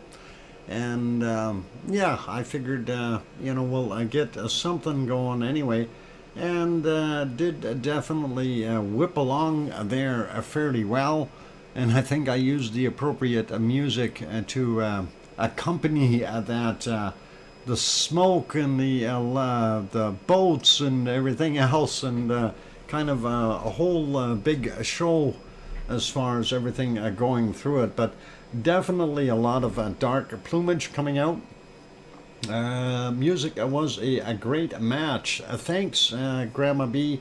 And yeah, I've been working on trying to get different songs in there to kind of help out and get things a little bit better. Sue says, good time-lapse video, Doc. Thank you very kindly. And yeah, it's just something. Figured I'd share it with you guys and get it going. So pretty cool, pretty awesome. But again, we didn't see any lava, unfortunately, and it is one of those things where we've got bad weather. We got bad weather. We can't see anything through all that smoke and haze and everything else that is there. And let's just run through it again. So the ice cream boats are still both there, and you guys are more than welcome to run down and grab something. Let's go over to Sakurajima on one of the southern islands. It too has, it's been off-gassing and doing its thing. But again, the cloud and the weather is just not doing us any favors. There you can see it's foggy and rainy and same thing. And even Dan couldn't catch that. He missed. But that's okay. Anyway, I carry on and just take a look there. I can't see anything. I'm going to leave that page be, and we'll take a look. This is, of course, the other one, Mount Fuji. And Mount Fuji has got rain and snow and stuff happening. So that is what we were seeing. But if we go back a little bit, we can actually see a little bit of the volcano as it is sitting there.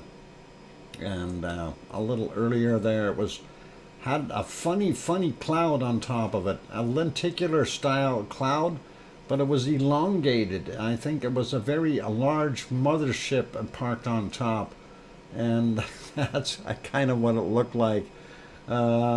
Pretty awesome.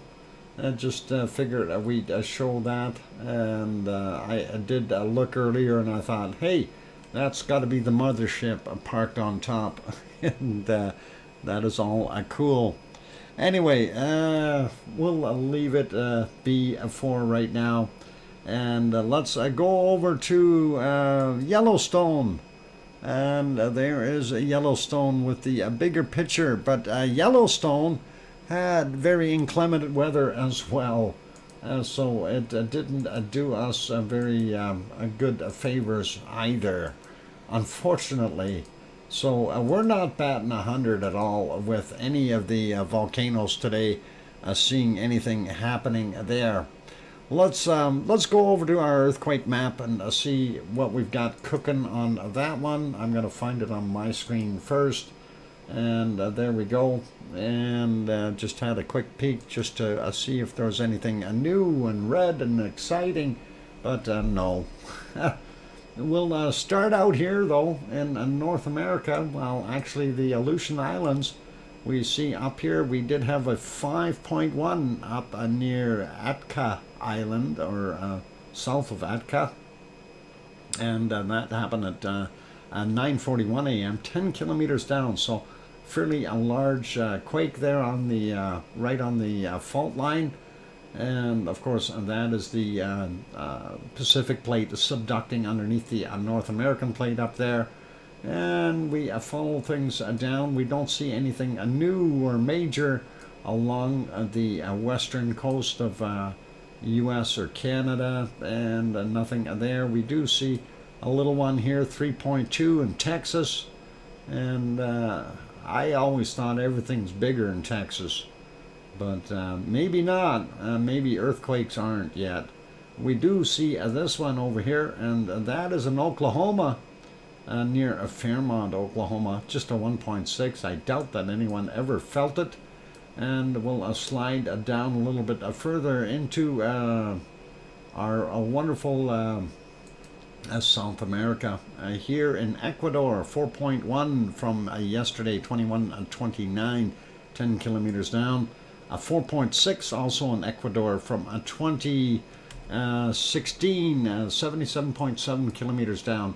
Next one is this 4.3 from today at 1516, 111.9 kilometers down, and that's in Peru.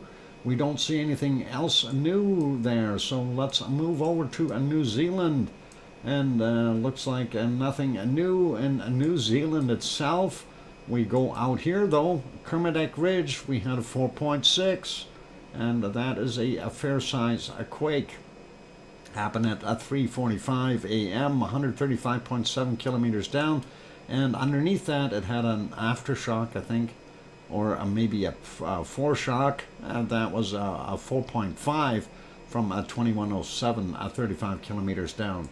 And sliding over here, Tonga has this little guy, and that is a 4.8, not that little, 719, also 35 kilometers down. Go figure. That's kind of odd, eh? North end of Vanuatu, I think, and yep, 4.9 and 10:55 a.m., 194.9 kilometers down for that guy. Don't see anything in Papua New Guinea. Don't see anything in the lower portions of Indonesia. We do see there, we still have some stuff going on.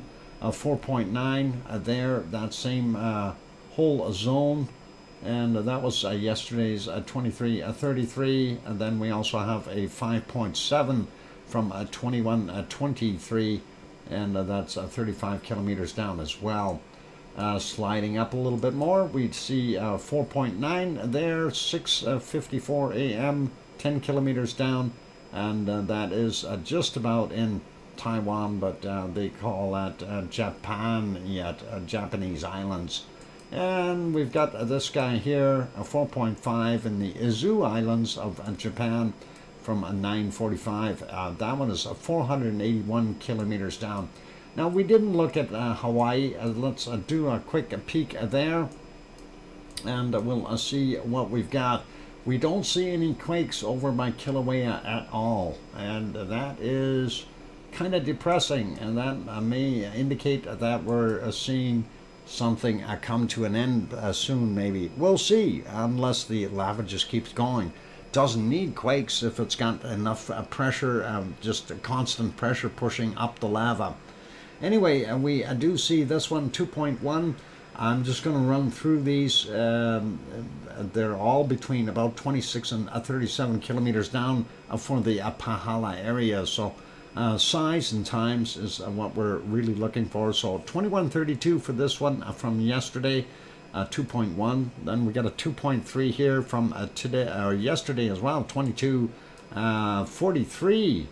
Then this one, 2.0, 2303. And then this one, 2.3 from today at 1331. Then this one, 2.3 from 433. Then let's grab these guys here, 2.1 from 1309. Then we've got this little bigger one here. Oh, there's actually two stacked here. There we go. 31 kilometers down, or sorry, 3.1 for the size, 30.1 kilometers down. And that is 13:39 is the time. The other one underneath it is the little guy. Actually, I think there's three of them there. There is two. And that is a 2.4 from 1300. And then we have a 1.8 underneath that from 7:59 a.m. Then this one, 1.9 from yesterday, 2035.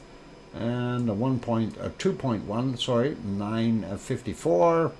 and one more right there, 1.7 from 47 minutes after midnight. Gives you a pretty good idea of what is going on there in Hawaii. Let's get back to the rest of the map. So we've checked our ring of fire basically. Let's keep going around here. We do see this one in Russia, and that is a 4.6. Happened at 1710, 10 kilometers down, and that is Kyrgyzstan, if I said that right. Some of those names are a little tough. Another one here for Piggy to worry about, and that is the 4.8 and down here, and that, mind you, that's on the African side. But that still would affect movement on the Arabian plate, and that is always something to watch out for. That happened at 6:05 a.m., 10 kilometers down, and that will indicate some movement of the Arabian microplate here, and of course that ends up pushing the Anatolian plate, and that pushes up against, of course, the Aegean microplate, and we end up with earthquakes over there. We did see a couple other quakes here, though. I do want to point them out. This one here, Cape Verde had a 5.3 yesterday at 21:16, and that's 10 kilometers down. And Cape Verde, of course, is just off the African coast, and hopefully nobody got shaken up too bad. And we see one on the Reagan's Ridge, and that is way out here, 5.3 from 12:30 was the time, 10 kilometers down according to this map. So that is it for our earthquakes on these maps. Let's take a look at what happens in the Canary Islands. Going to refresh that one real quick so we have proper data. And first thing I'm going to do is zoom out a little bit, and I want to try to let's do that again. Zoom out and see this guy here. When did that happen? From today, 3:44 a.m., 3.7, and that is, of course, up part of the East Azores fault, and this one as well. Let's see if that'll pop on there. That's from yesterday, 2.9 from 14:13. And the other one here is, what is it, from yesterday, from 1700 2.6. So the 3.7 one was 27 kilometers down from 3:44 a.m., of course. Let's take a look at what they've got happening here. We see a couple in the water. This is from the 24th. I'm not going to worry about him. The other one right beside it, I don't know if that's new. No, 24th as well, 2.9. We do see this guy flashing, and that was from, it's a brand new one, 35 minutes after it's on the 27th. And we're on the 26th yet. It's in the future. It didn't happen yet, but it's gonna. Anyway, 1.9 is the size, and that happens to be, where is it? Is it a 2 kilometer? No, it's 11 kilometers down. And there we go. And that's what we're seeing right there. In between Gran Canaria and Tenerife, of course. And let's continue on. Let's get rid of that. And we will go over to La Palma and see what we've got happening on La Palma today. And that sums it up. Okay? Nothing. And that is pretty quick and pretty accurate and pretty fast. Those are old from the 24th, all three of them, and we don't need to worry about them. So La Palma looking pretty quiet. And you know, this is something I mentioned before. When you take a look at some of the volcanoes that have erupted there in the past, to see 50 years in between volcanoes. So Cumbre Vieja went, and prior to that, it was 50 years before that that the other volcano actually went off. And in, what was it, 71, I think. So this is what we kind of have to look at. USGS have 2 quakes on the Reykjanes Ridge. Oh, 2 of them? Let's go take a look at that. Maybe I only seen... Oh, there's a whole stack there. That's the other one. Thanks for mentioning that. That's a 5.2 sitting there as well from 1217. How far apart are they? One is at 1217, the other one 13 minutes later. And they're both about at the same depth. We may end up with an island there yet. And of course, that looks like on the North American side of the plate. So that could be one of Canada's new islands. We'll see. We can send the Canadian Navy, the one submarine and the 2 frigates we've got. They can battle the Icelandic, not the Icelandic Navy, but the Greenland Navy, and they've got 16 fishing trawlers. I don't know who's going to win. It's going to be a heck of a battle, though, but we'll see if we can fight for it. Anyway, I know, I'm being punny. It's okay. Sorry, Sue. It's just... It's going to be a battle. It'll be a battle. The people from Greenland are going to be hucking the fish at us, and we will probably try to throw them back. Anyway, it's break time, you guys. I'm going to go take a break. What doc is that? Don Wrinkles of Utah, yeah, sure. Is Greenland on our side? I have, well, Greenland technically is neutral. Okay, they are the Switzerland of the North Atlantic. For lack of better words, I don't know what else to call them. I don't think they have a navy. Pardon me. Anyway, we'll leave that be. I'm going to go take that break. After the break, we'll come back and we won't worry about a volcano map today. We'll go right to the SO2 report. And for right now, though, we'll go put this back on our wonderful lava there at Kilauea, at the Halamaumau crater. There we go. Got it out. And we'll do that. And then we'll take a look at the SO2. Keep smiling. Hit that like button if you're enjoying the show and you haven't hit that thing yet. And also stick around, please. We see the numbers are starting to dwindle. And that's always scary. And Sharon, are you enjoying your sushi? I'm going to be back in about 5 or 6 or 7 minutes. Keep smiling, everyone, and don't go away. I'm your host, DrFox2000, here in Edmonton, Alberta, Canada. Thanks.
we go. The microphone is back on. Welcome or welcome back, everyone. Stay out of the lava, pig. Yeah, piggy. That is good. And what fancy footwork, peeps. All right. Chicken getting overlooked. What? Crickets. Oh. Marrow's here. Okay, I hope you are checking on your chickens there, Grand Zed. Anyway, thank you for the welcome backs from Sue, and I hear you, DrFox2000 from Sharon Stewart. And thanks, Susie and Canonescus Country in the lounge. All right, and Sue is doing, oh boy, doing somersaults around the dance floor. That is wild. Anyway, let's get over to the SO2 map. We'll get at things here, see how far we can get with our weather, and hopefully we won't have to take too long of a break in between. And yep, I can still do cartwheels, sort of. I haven't tried for a little while, but I could last year. I did. I did that. So anyway, I'm looking at this. We're supposed to be getting a bunch of snow. I had to laugh this morning. I was kind of looking at the weather report, and it said it was raining. And of course, I had to put my sunglasses on to see past the sun to see if there were any clouds. But yeah. I couldn't figure it out. So the weather guessers from our wonderful, what is it, Atlanta, or wherever they are, they were indicating rain while it was sunshine. But, you know, it was supposed to be raining. But we're going to get some rain and snow maybe later on tonight and all the way through tomorrow. It's supposed to be fairly snowy. We'll see what happens. Anyway, looking at our map, I did refresh it. It does look pretty awesome. Not going to spend a lot of time on it here. We do see that the western portions of the Alaska here and Northwest Territories and stuff, and Saskatchewan out to British Columbia, pretty nice. And we see North and South Dakota and those areas to the west as well, fairly clear. And some blue down here as well in Mexico, which is really nice. We do see Popocatépetl still continuing to plume out a lot of SO2, throwing it all the way over onto Florida. We do see some lighter spots in the lower states here, still fairly heavy in the other states.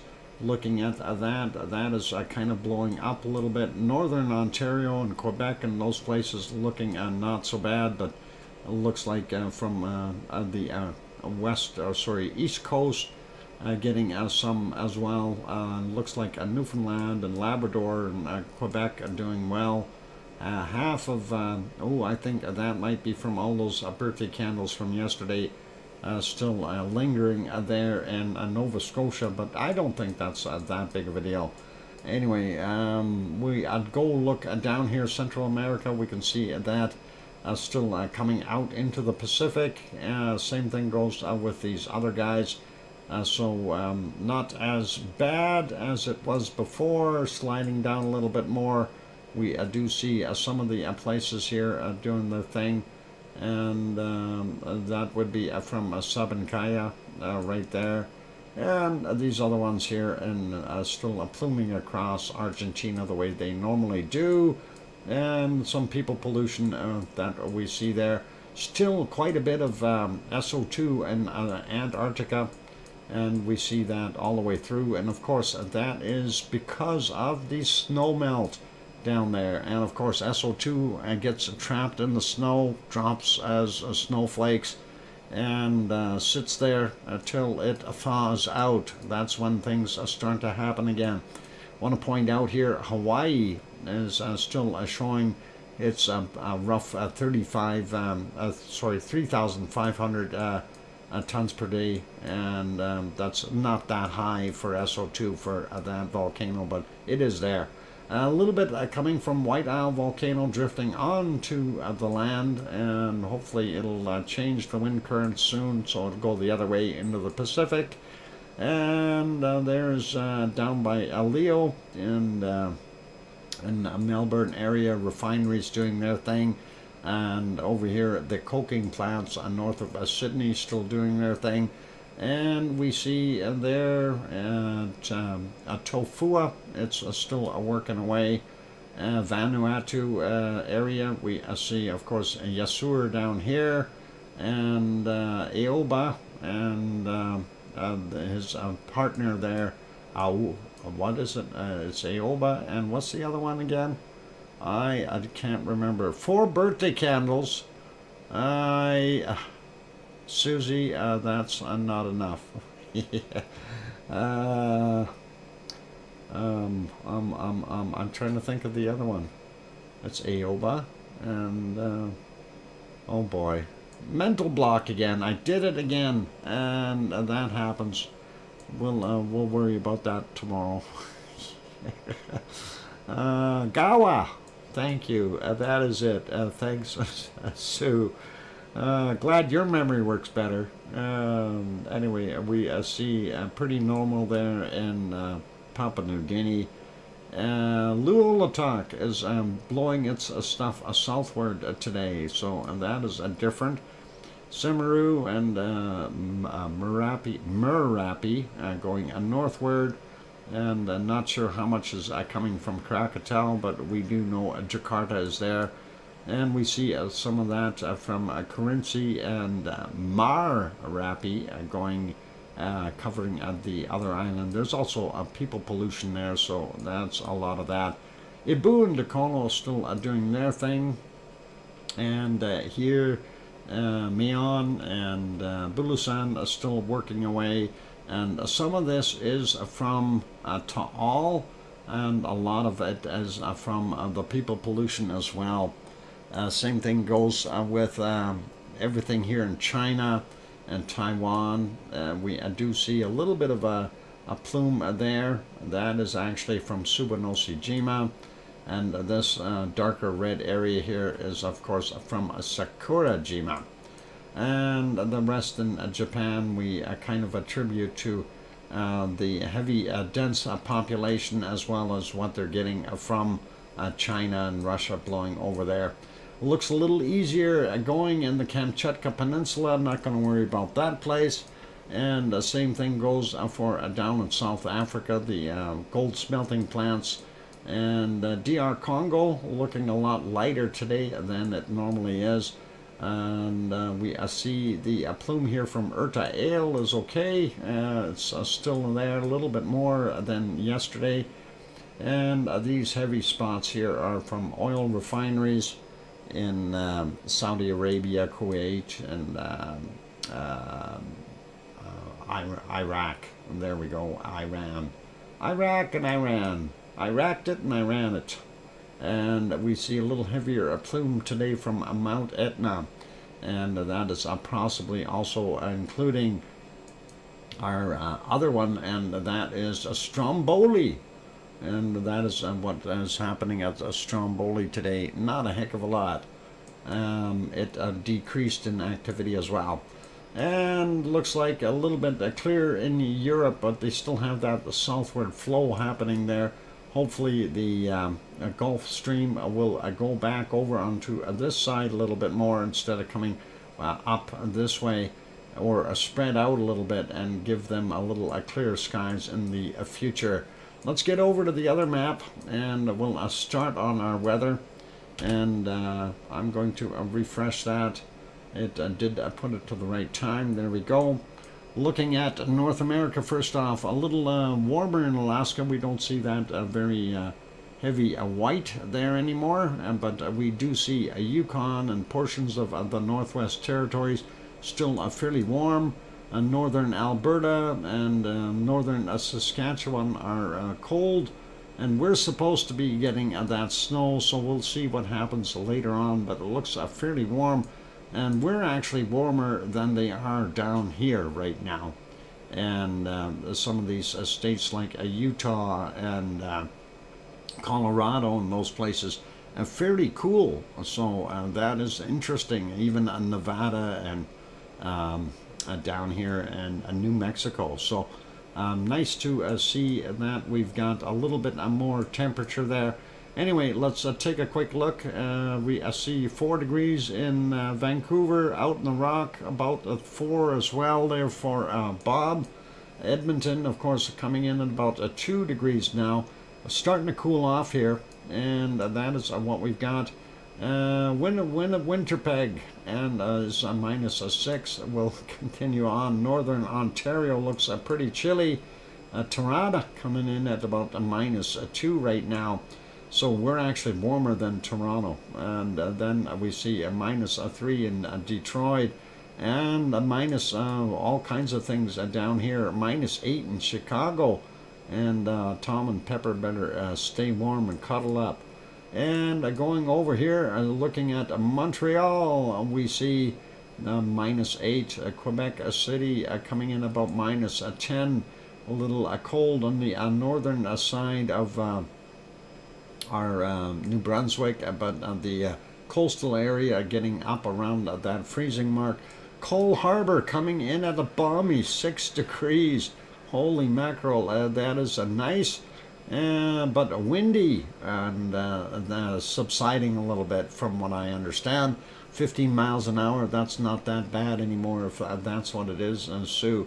And 5 there in Halifax. We see the tropical weather blowing up onto the other areas here in Newfoundland, and we see just a little tiny bit of Labradors getting that as well. The rest is still in the ice box. Let's go over and look at Portland real quick. 6 degrees. San Jose coming in at 14 today. A little warmer, and that is nice. Only 13 in LA. Was getting gusting to 70 kilometers an hour. Whoa, that's pretty heavy duty. And I'm guessing about 17 there. Yay, 17 in Death Valley. So keep warm down in Mexicali. We have about 11 degrees. And looks like Las Vegas about 9 degrees right now. Phoenix coming in at 9 or thereabouts, 9-10. Tucson at about 8. Sliding over Albuquerque, going a -2 Celsius. Let's go down in the bottom end here. We're not seeing anything too warm. Texas quite cold for right now. And only a 7 or 8 there in San Antonio. Houston at 8. Dallas, Austin 7. Dallas up here at about a 6 right now. Horribly cold. New Orleans only 8 degrees right now. They are getting that cold weather. That's coming down from the north. And if we go look at Atlanta, is only at 2 degrees right now. And looking at Miami, they're about 22, 21, 22. Fairly cold in most of those places, but daytime highs are a little bit better. 8 degrees in Jacksonville, sliding up and looking for Charlotte, North Carolina, 4 degrees. Grandma B's house about 5 degrees Celsius right now, also not that warm. And going up, Virginia Beach made it to about 6, a little bit warmer there. Philadelphia at 3, and New York at 2, and Boston up here is coming in at 1 degree. So just right for a snow. We see that cold is still pushed down on the Baja. Not good for them. And down into Mexico. And Mexico City only about 8 or 9 degrees. Acapulco's your best bet, 26 right now. Even over here a little cold in Cancun. We do see down in the other tropical regions here, it starts to warm up. Central America, Panama, some places 26 and that kind of temperatures. 30 in some places in Colombia and Venezuela. A little bit cooler, but still somewhere around 28, 29.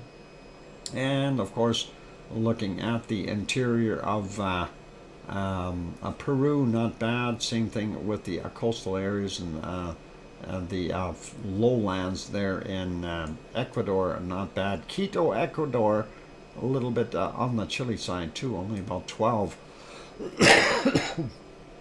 Pardon me. And we see anywhere 28, about the high temperature there in Brazil right now. You got to remember, sun has gone down, so it's going to cool off, but they've got some pretty nice temperatures yet. Looking at 22 in Rio de Janeiro, Sao Paulo, a little cooler, which it always is. Looking down at the bottom here, though, that is about their highest temperature right now, about 27 on the bottom end. And the warm spot would be here in Paraguay, and coming in at 28, 29, some spots at 30. We do see some very warm temperatures still here in northern Argentina. Buenos Aires coming in at about 27. Let's see what the Moncus has today, about 27 degrees Celsius as well. Coastal areas just a slight a bit cooler, from 22 on up. Not too bad for them for right now. We do see the cutoff line where that cold starts to penetrate through for the bottom end of Argentina, and of course Chile is Chile. And let's go over to this wonderful tropical place, and this of course New Zealand, looking at what we've got, and about 25, 26 in Christchurch. The bottom end though of the South Island, a little cooler today. We see that high is bringing some of that Arctic air back up and trying to cool them down so they don't need to use their air conditioners as much. 29 in some spots up here, and that is nice. And 24, 25 over here on this side of the island. Getting up into Wellington, we see 18 right now, and Taupo coming in probably about 16 degrees, and that is 17 according to the weather guessers. Thank you, Sue.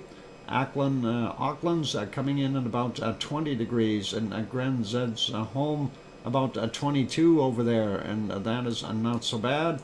And looking at what we've got in Tasmania, Hobart, 22 degrees right now, and that looks like about what we've got for most of Tasmania, roughly about 22.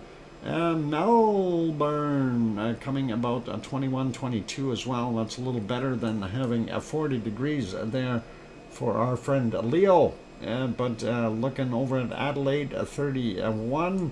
And Sydney a little bit cooler, 24, and going up Tom Caruso seeing about 33 degrees, same as Oz, so very, very warm. Oz is here, 32 degrees, 6 mile an hour winds, and 47 degrees relative humidity. And at the interior, horribly hot at 40, 41 degrees, whereas the hot spots we see down here 42, 43 in a couple of places. Yep, just a roasting there in the southern end today. And Perth coming in at about 24. They are getting one of those highs pushing up some of that colder air, and that's likely doing some mixing in here. We'll see what happens. And yeah, some of those interior shots just absolutely horrible. Hopefully it is got some rain involved with it too. All right, we won't play the game. We know it is somewhere around 29 to 31 degrees there in Fiji. A little warmer. It's summertime, and anywhere from 26 to 28 degrees there in New Caledonia. About 30 degrees, roughly 28 to 30 in Vanuatu. And looking at Papua New Guinea, they are a little bit warmer today with 31, 32 in some spots. So that's kind of what we're seeing. And let's slide over a little bit more. We see in Indonesia some places 31, 32 as well. A little bit cooler in Java, but not by much, 26 to about 30 degrees for the most part. Sumatra a little bit on the cooler side as always, but not by much. Again, still a very pleasant times there.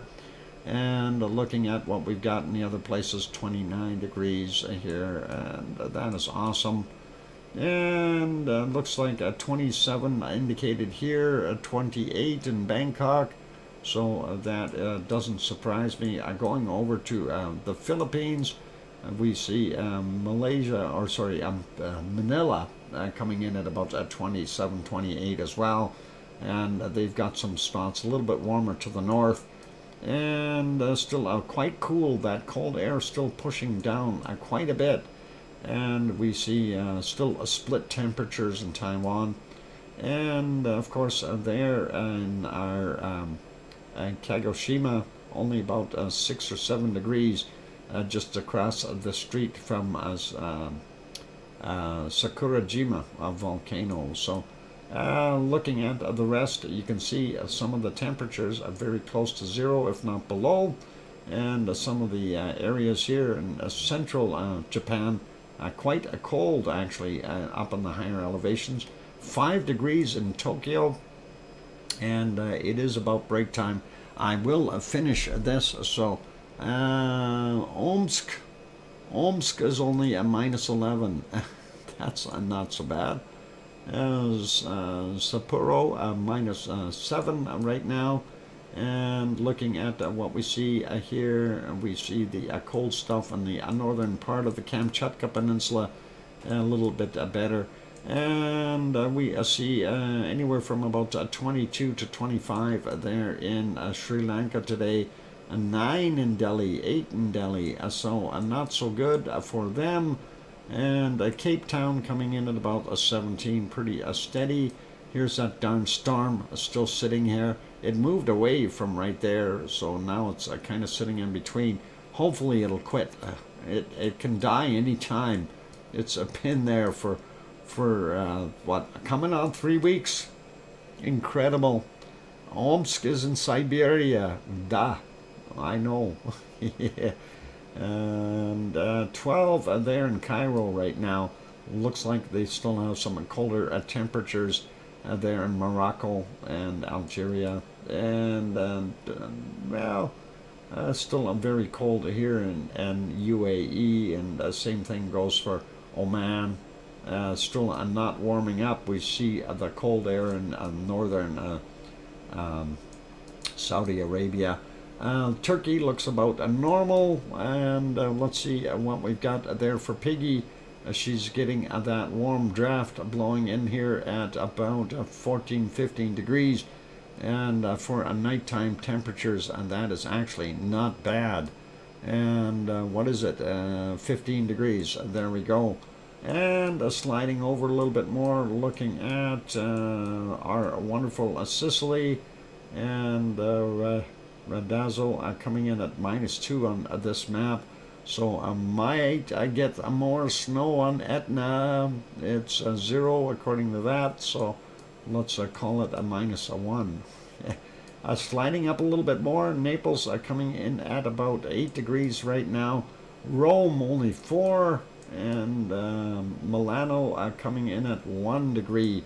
There's a quick peek over here. Looks a little cold, still about the same as what we seen yesterday. And it is the same as what it was yesterday there in Spain and Portugal. And looks like a little warmer by a degree there in Paris. Natalis, what is it? Nantes,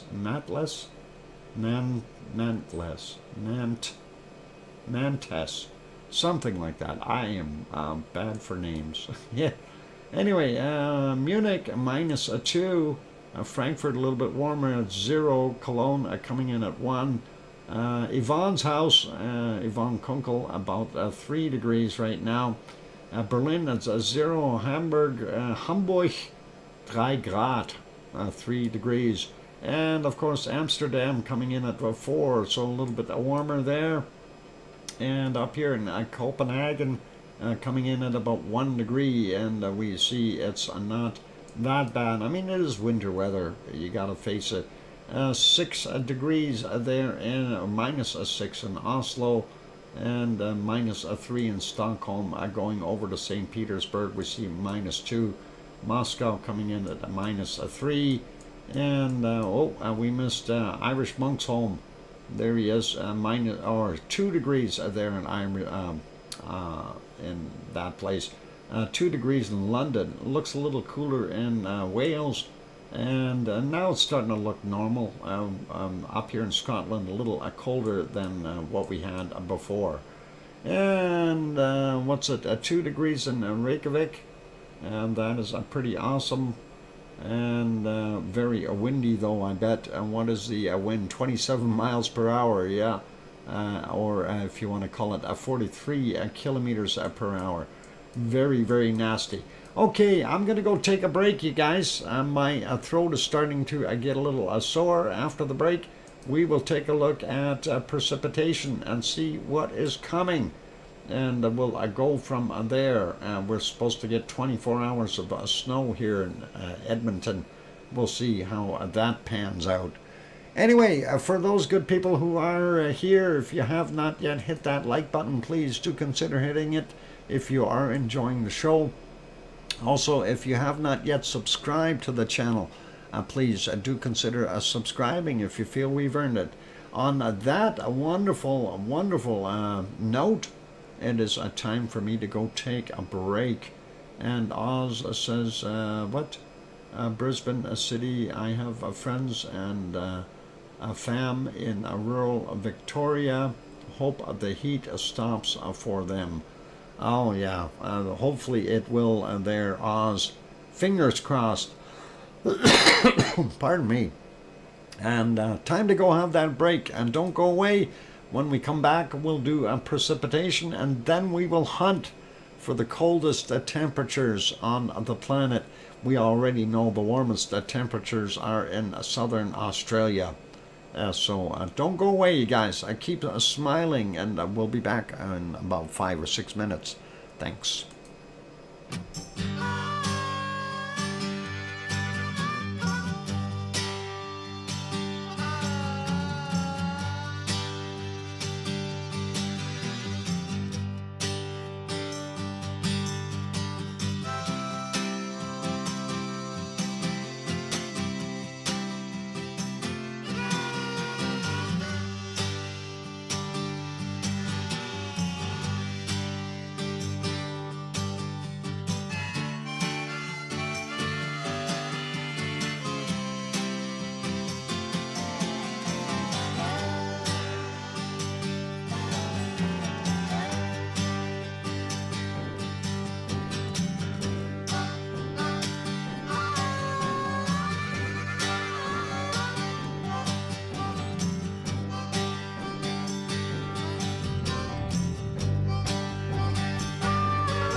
And there we go. I've got that microphone back on for our final round here. And thanks and hello to Joseph Fields. Glad to have you on board.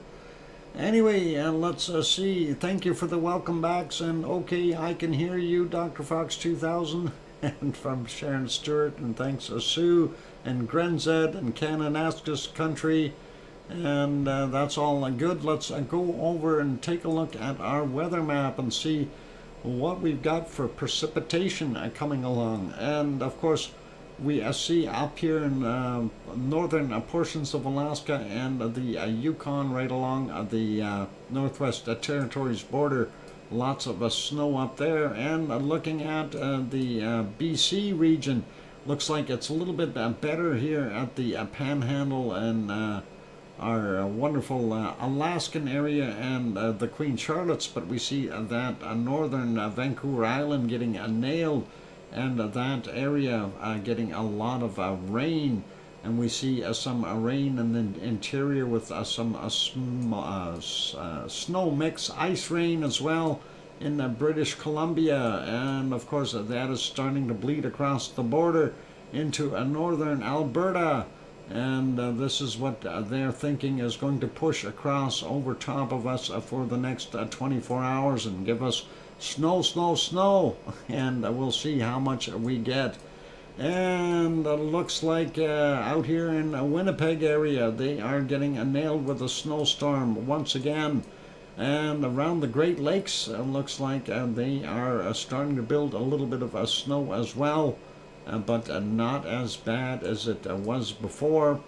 And we see all this stuff along the St. Lawrence Seaway, and not so bad.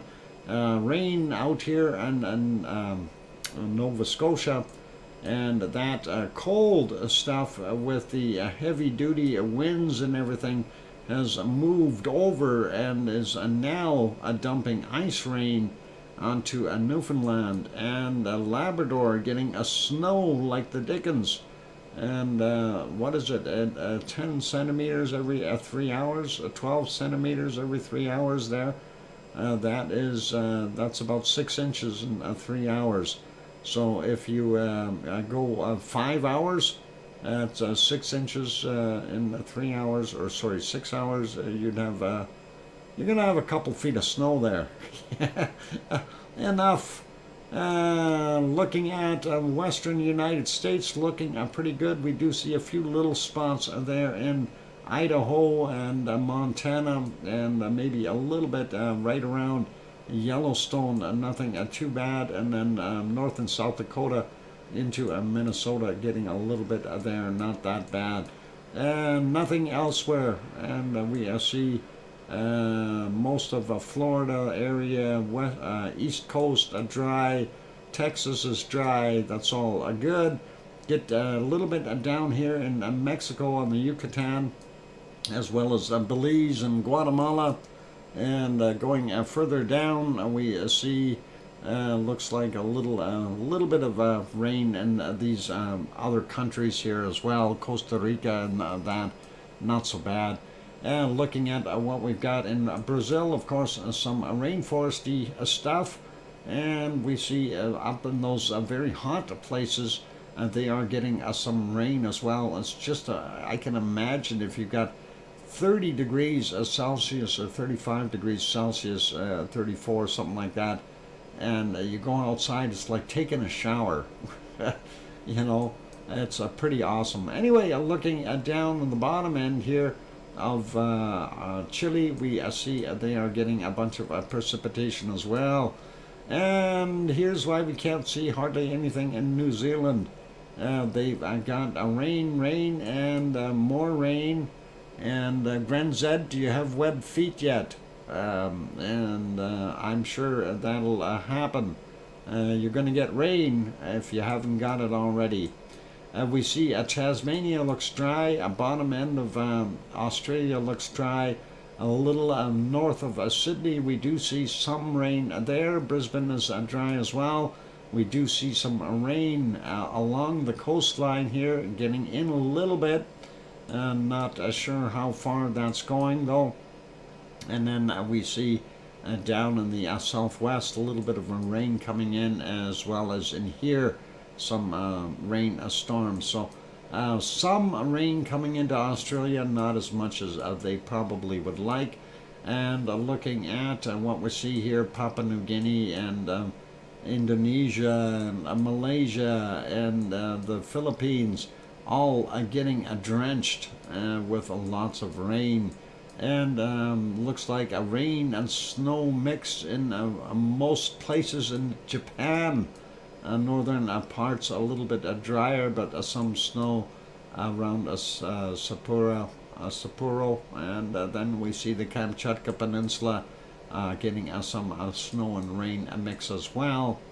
Looks like India is pretty dry, and same thing with Sri Lanka. We still see that storm sitting here. It's just incredible. I'm just floored to see something sit there for over 2 weeks already. And, you know, these guys are just not getting a break. I mean, how can some weather system just sit there? Somebody's got to push that out of the way. Southern portions of Africa, pretty dry. Looks like the central area, a gentle drizzle here, but tropical downpours for my pals camping at festival up near Auckland's. Okay, thanks, Grand Zed. And we see here the rainforesty areas are getting some rain. And looks like they are seeing some rain over here in the UAE and the eastern side of Oman. That is pretty wild. Iraq getting a little bit of rain, and storms for Piggy. And that may be why she wasn't on today. She may not have power. And that is what we see. They have a lot of lightning and stuff. So hopefully she is staying dry, and she needed that rain though. We see all the way up here, and it's going quite a ways up into some of the other countries as well. So that is going to get them for a little while. So Piggy will be getting wet. Hopefully it won't be too bad. And then we see Greece. Bottom end of Greece has got quite a bit of rain happening too. Looks like Malta is getting wet as well. Not so bad in Sicily. Central Italy getting nailed just below Naples. Below your navel. I'm punny. Nothing up on the top end of Italy, but and then we take a look at Spain and Portugal. Not bad till you get up to the northern coast, and there they're getting rain and snow as well. A little bit of rain there in France, nothing too severe. A little rain and snow mix there in Germany. Some ice rain going across as well, where the front kind of cuts off. Looks fairly dry in let's see, in Belgium and Amsterdam and Luxembourg, not so bad. Even up here in Denmark looks fairly dry as well. That's nice. Hardly any rain there in England and Scotland and Wales and Ireland and those places. They're all doing fairly good. Most of Sweden, not so bad. Southern end of Norway, not bad, but you know, the coastal area up there, yeah, snow. And looks like Finland about the same. A little bit up in the north, nothing too severe. And if you want to get wet, go to Iceland. You can get wet with rain and snow. That's what we got, and we see a lot of snow happening there in Greenland too, which is making it white, and we should call it white land. They're rather soggy, very unusual for a low, lower countries. Yep. And let's do our hunt for the cold temperatures. And this is where we need we need to have a Sue ready. And I already see a minus a 40 degree, 43. And do we have a minus a 44? We see right there. Minus a 45 we see. And let's see if we can hit a minus a 46. There's a minus a 46. And do we have 47? We got a minus a 46, and we're looking for minus a 47. And let's zoom in and see if we get a minus a 47. And I don't know. Those penguins aren't telling me the truth. They said it was what, minus 52.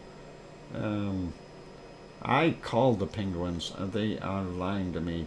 It's only minus 46 there. So, yeah, that is there in Antarctica, minus 46 degrees.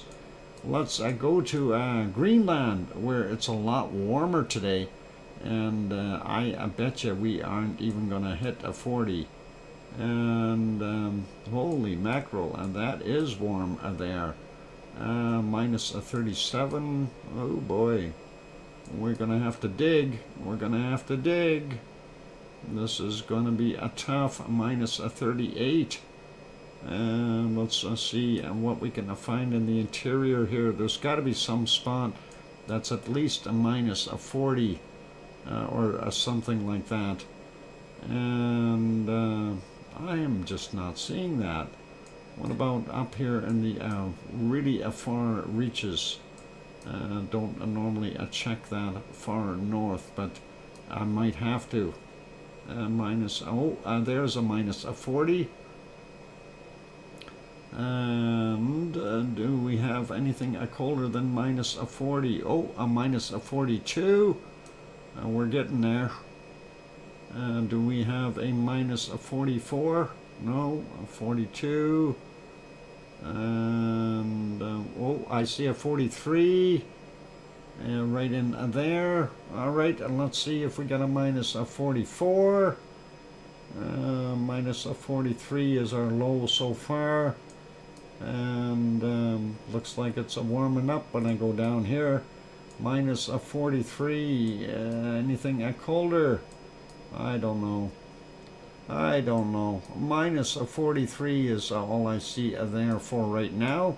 So Greenland, minus 43. 42, and again there's the 43. Do we have a 44? No. Minus 43. And let's see, nothing else. All right, minus 43 in Greenland. And unless there's something over here. No, looks a little warmer there.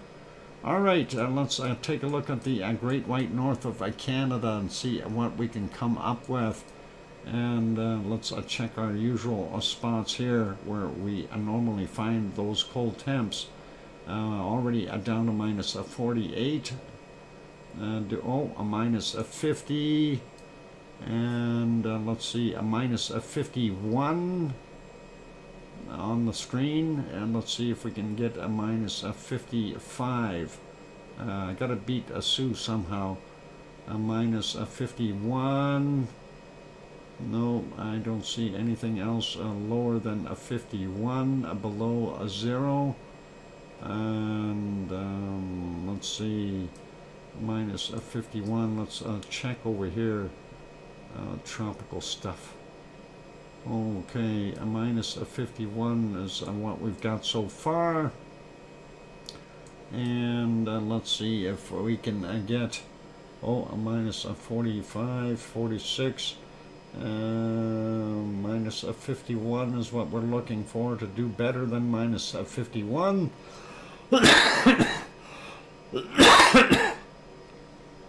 I think that's all I can do over here. And minus a 44. Nope, that ain't gonna work. Minus a 45. I don't think that's gonna get any colder there. No, a minus a 51 is what we got up there. So that is all good. And I think I'm going to run with that minus 51. I don't think there's going to be anything colder unless we've got something hidden over here. Minus 41. No, that's definitely not that good. Minus 44, 46. Yeah, I'm going to go with that minus 51 that I found. That is all good. And now let's see if we can get to the cold stuff, and that'll be Siberia. And of course, that is not that difficult to achieve. Well, it is, but it isn't. So let's see, minus 49, minus yeah, down there, minus 49. Let's see if we can find something a little colder in the minus 50s maybe. There's a minus 49, minus 50, minus 51, 52, and let's see if we have anything colder. Minus 51 again. Let's see, 53, minus 53 I seen there. And let's zoom in a little bit, see if we can pinpoint that a little bit better. And 40s, 48, no, 46. We've seen a minus 53. There's the 52. Okay, not seeing it. But we're not done searching this. There's a 51 right there. And let's see, minus 52 I seen. Minus 52 again. Minus 53 right there. And there's a minus 55. And let's see, okay, so a minus 55 so far. Minus 53 there. Let's see if we can find a little colder stuff. Minus 50, it's warmer on that side of the river. Minus 55 so far, so let's see what we can find. Minus 55. Let's see if we can find something colder along one of these guys over here. Minus 53. And still climbing here. Oh, a minus 54. Minus 55. And do we have a minus 56? Nope, not finding it. But we definitely had a minus 55. So let's see if we can find something. Oh, there's a pretty cold there too. Okay, 51, 52. No, I think a minus 55 so far. And a little warmer over there, not so deep in the abyss of the cold. Let's see if we can go out and go over on this side. There's the high. That's what I was looking for. Minus 53, minus 54, and let's see, a minus 56 I just seen in here. Minus 55. Where's that 56? There's minus 56. And do we have a 57? Going for a 57. No, minus a 50, 48. Nope, nope, nope. Minus a 56 is pretty close to our coldest. Well, it is our coldest so far. Minus a 56. Minus a 54 there. And a minus a 56 again right there underneath that high. Do we have a minus a 57? Looking for a minus a 57, and Do we see one going up the river? Minus 40, 54, 52, 51, 52, and still a 52 over there, 53, 54. Nope, not yet. We gotta find something. We need a minus 57, and let's see if we can find a minus 57 somewhere. Minus 51 again, and 51. Anything colder? We got a minus 56. I need a colder than minus 56. And we got a minus 51 there, 52, 53 I seen. What about along the mountain ridges here? Nope, a minus 53, 54, 55, 56, and I'm looking for a minus 57 at least. And there's that a minus 56. If we zoom in, do we see anything colder? Minus 54, 55. And there's that 56 in here. And looking for a minus 57 at least. 51, 52. No. Come on, I gotta find a minus 60. I gotta find a minus 60 somewhere. And warmer over there. Yep, tropical almost. And let's check a couple of other places. What about up north here? No. I think I'm gonna have to live with a minus 56 degrees below zero for Siberia. Let's see what we can find, if there's anything else. Looks warmer down on the bottom. And yeah,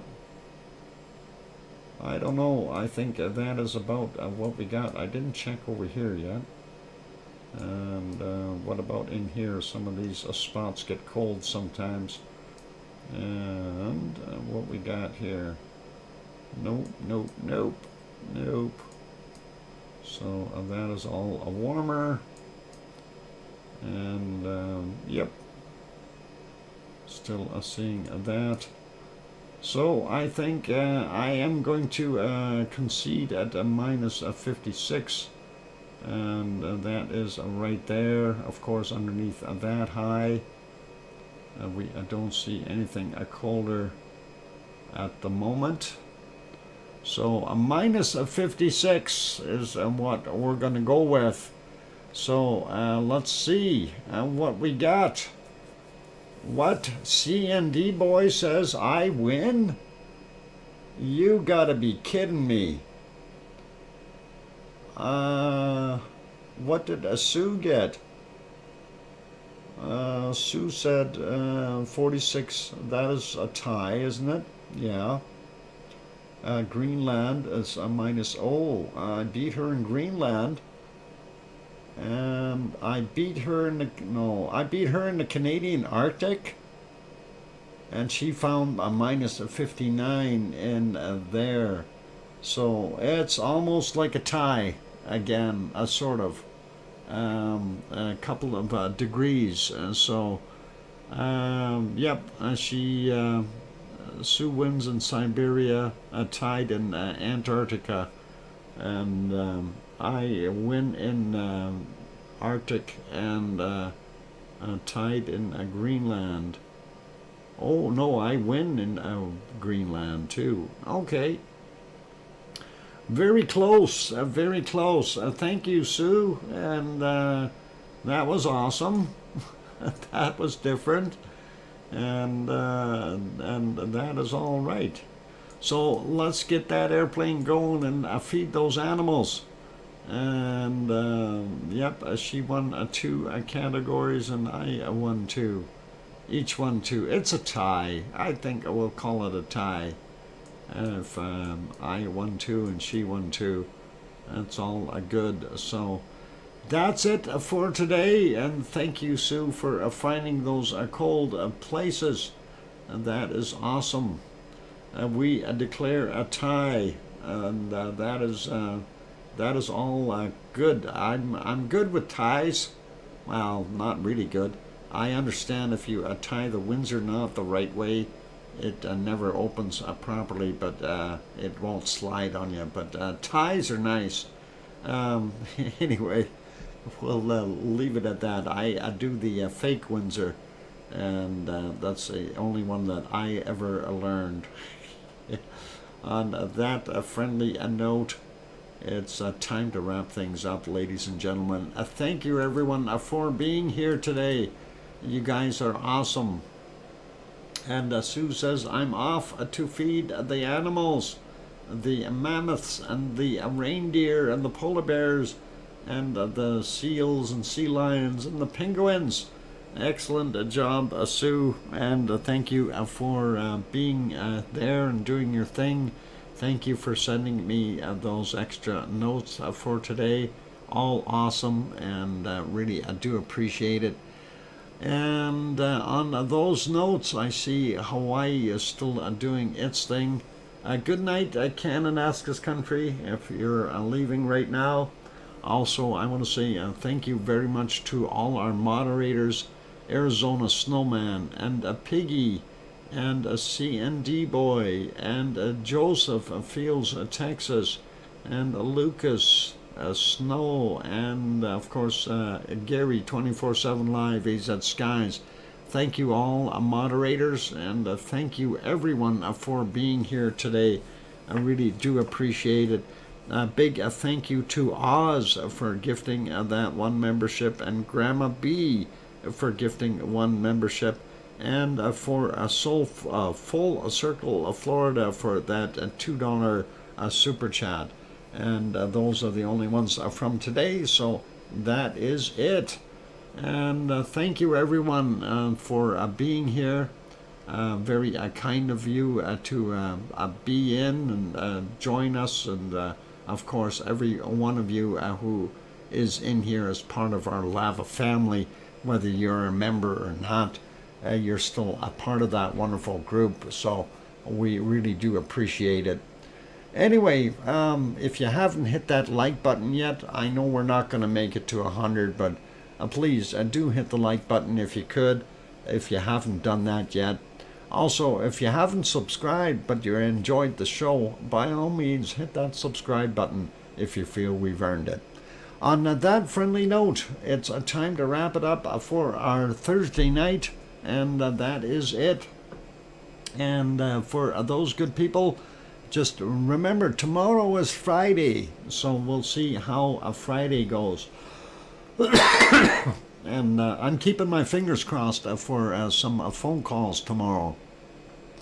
And on that note, be good, be kind, take care of yourselves, whether you're in the future or in our past here. That is all awesome. And please take care of yourselves. Take care of your loved ones, and take care of your pets, and all of that stuff. Friday is wet. Okay, for you it is. It will be for me as well, Gren that's tomorrow. It's supposed to be raining and snowing, and we'll see how things go. And all awesome. Thanks, Sharon, for being here and helping out with keeping score. And on those friendly notes, please, everyone, remember, tell your loved ones that you love them tonight, for tomorrow is never promised. I'm your host, DrFox2000, here in Edmonton, Alberta, Canada. You take care, and we'll see everyone tomorrow night on this lovely stream. Take care, and oink oink.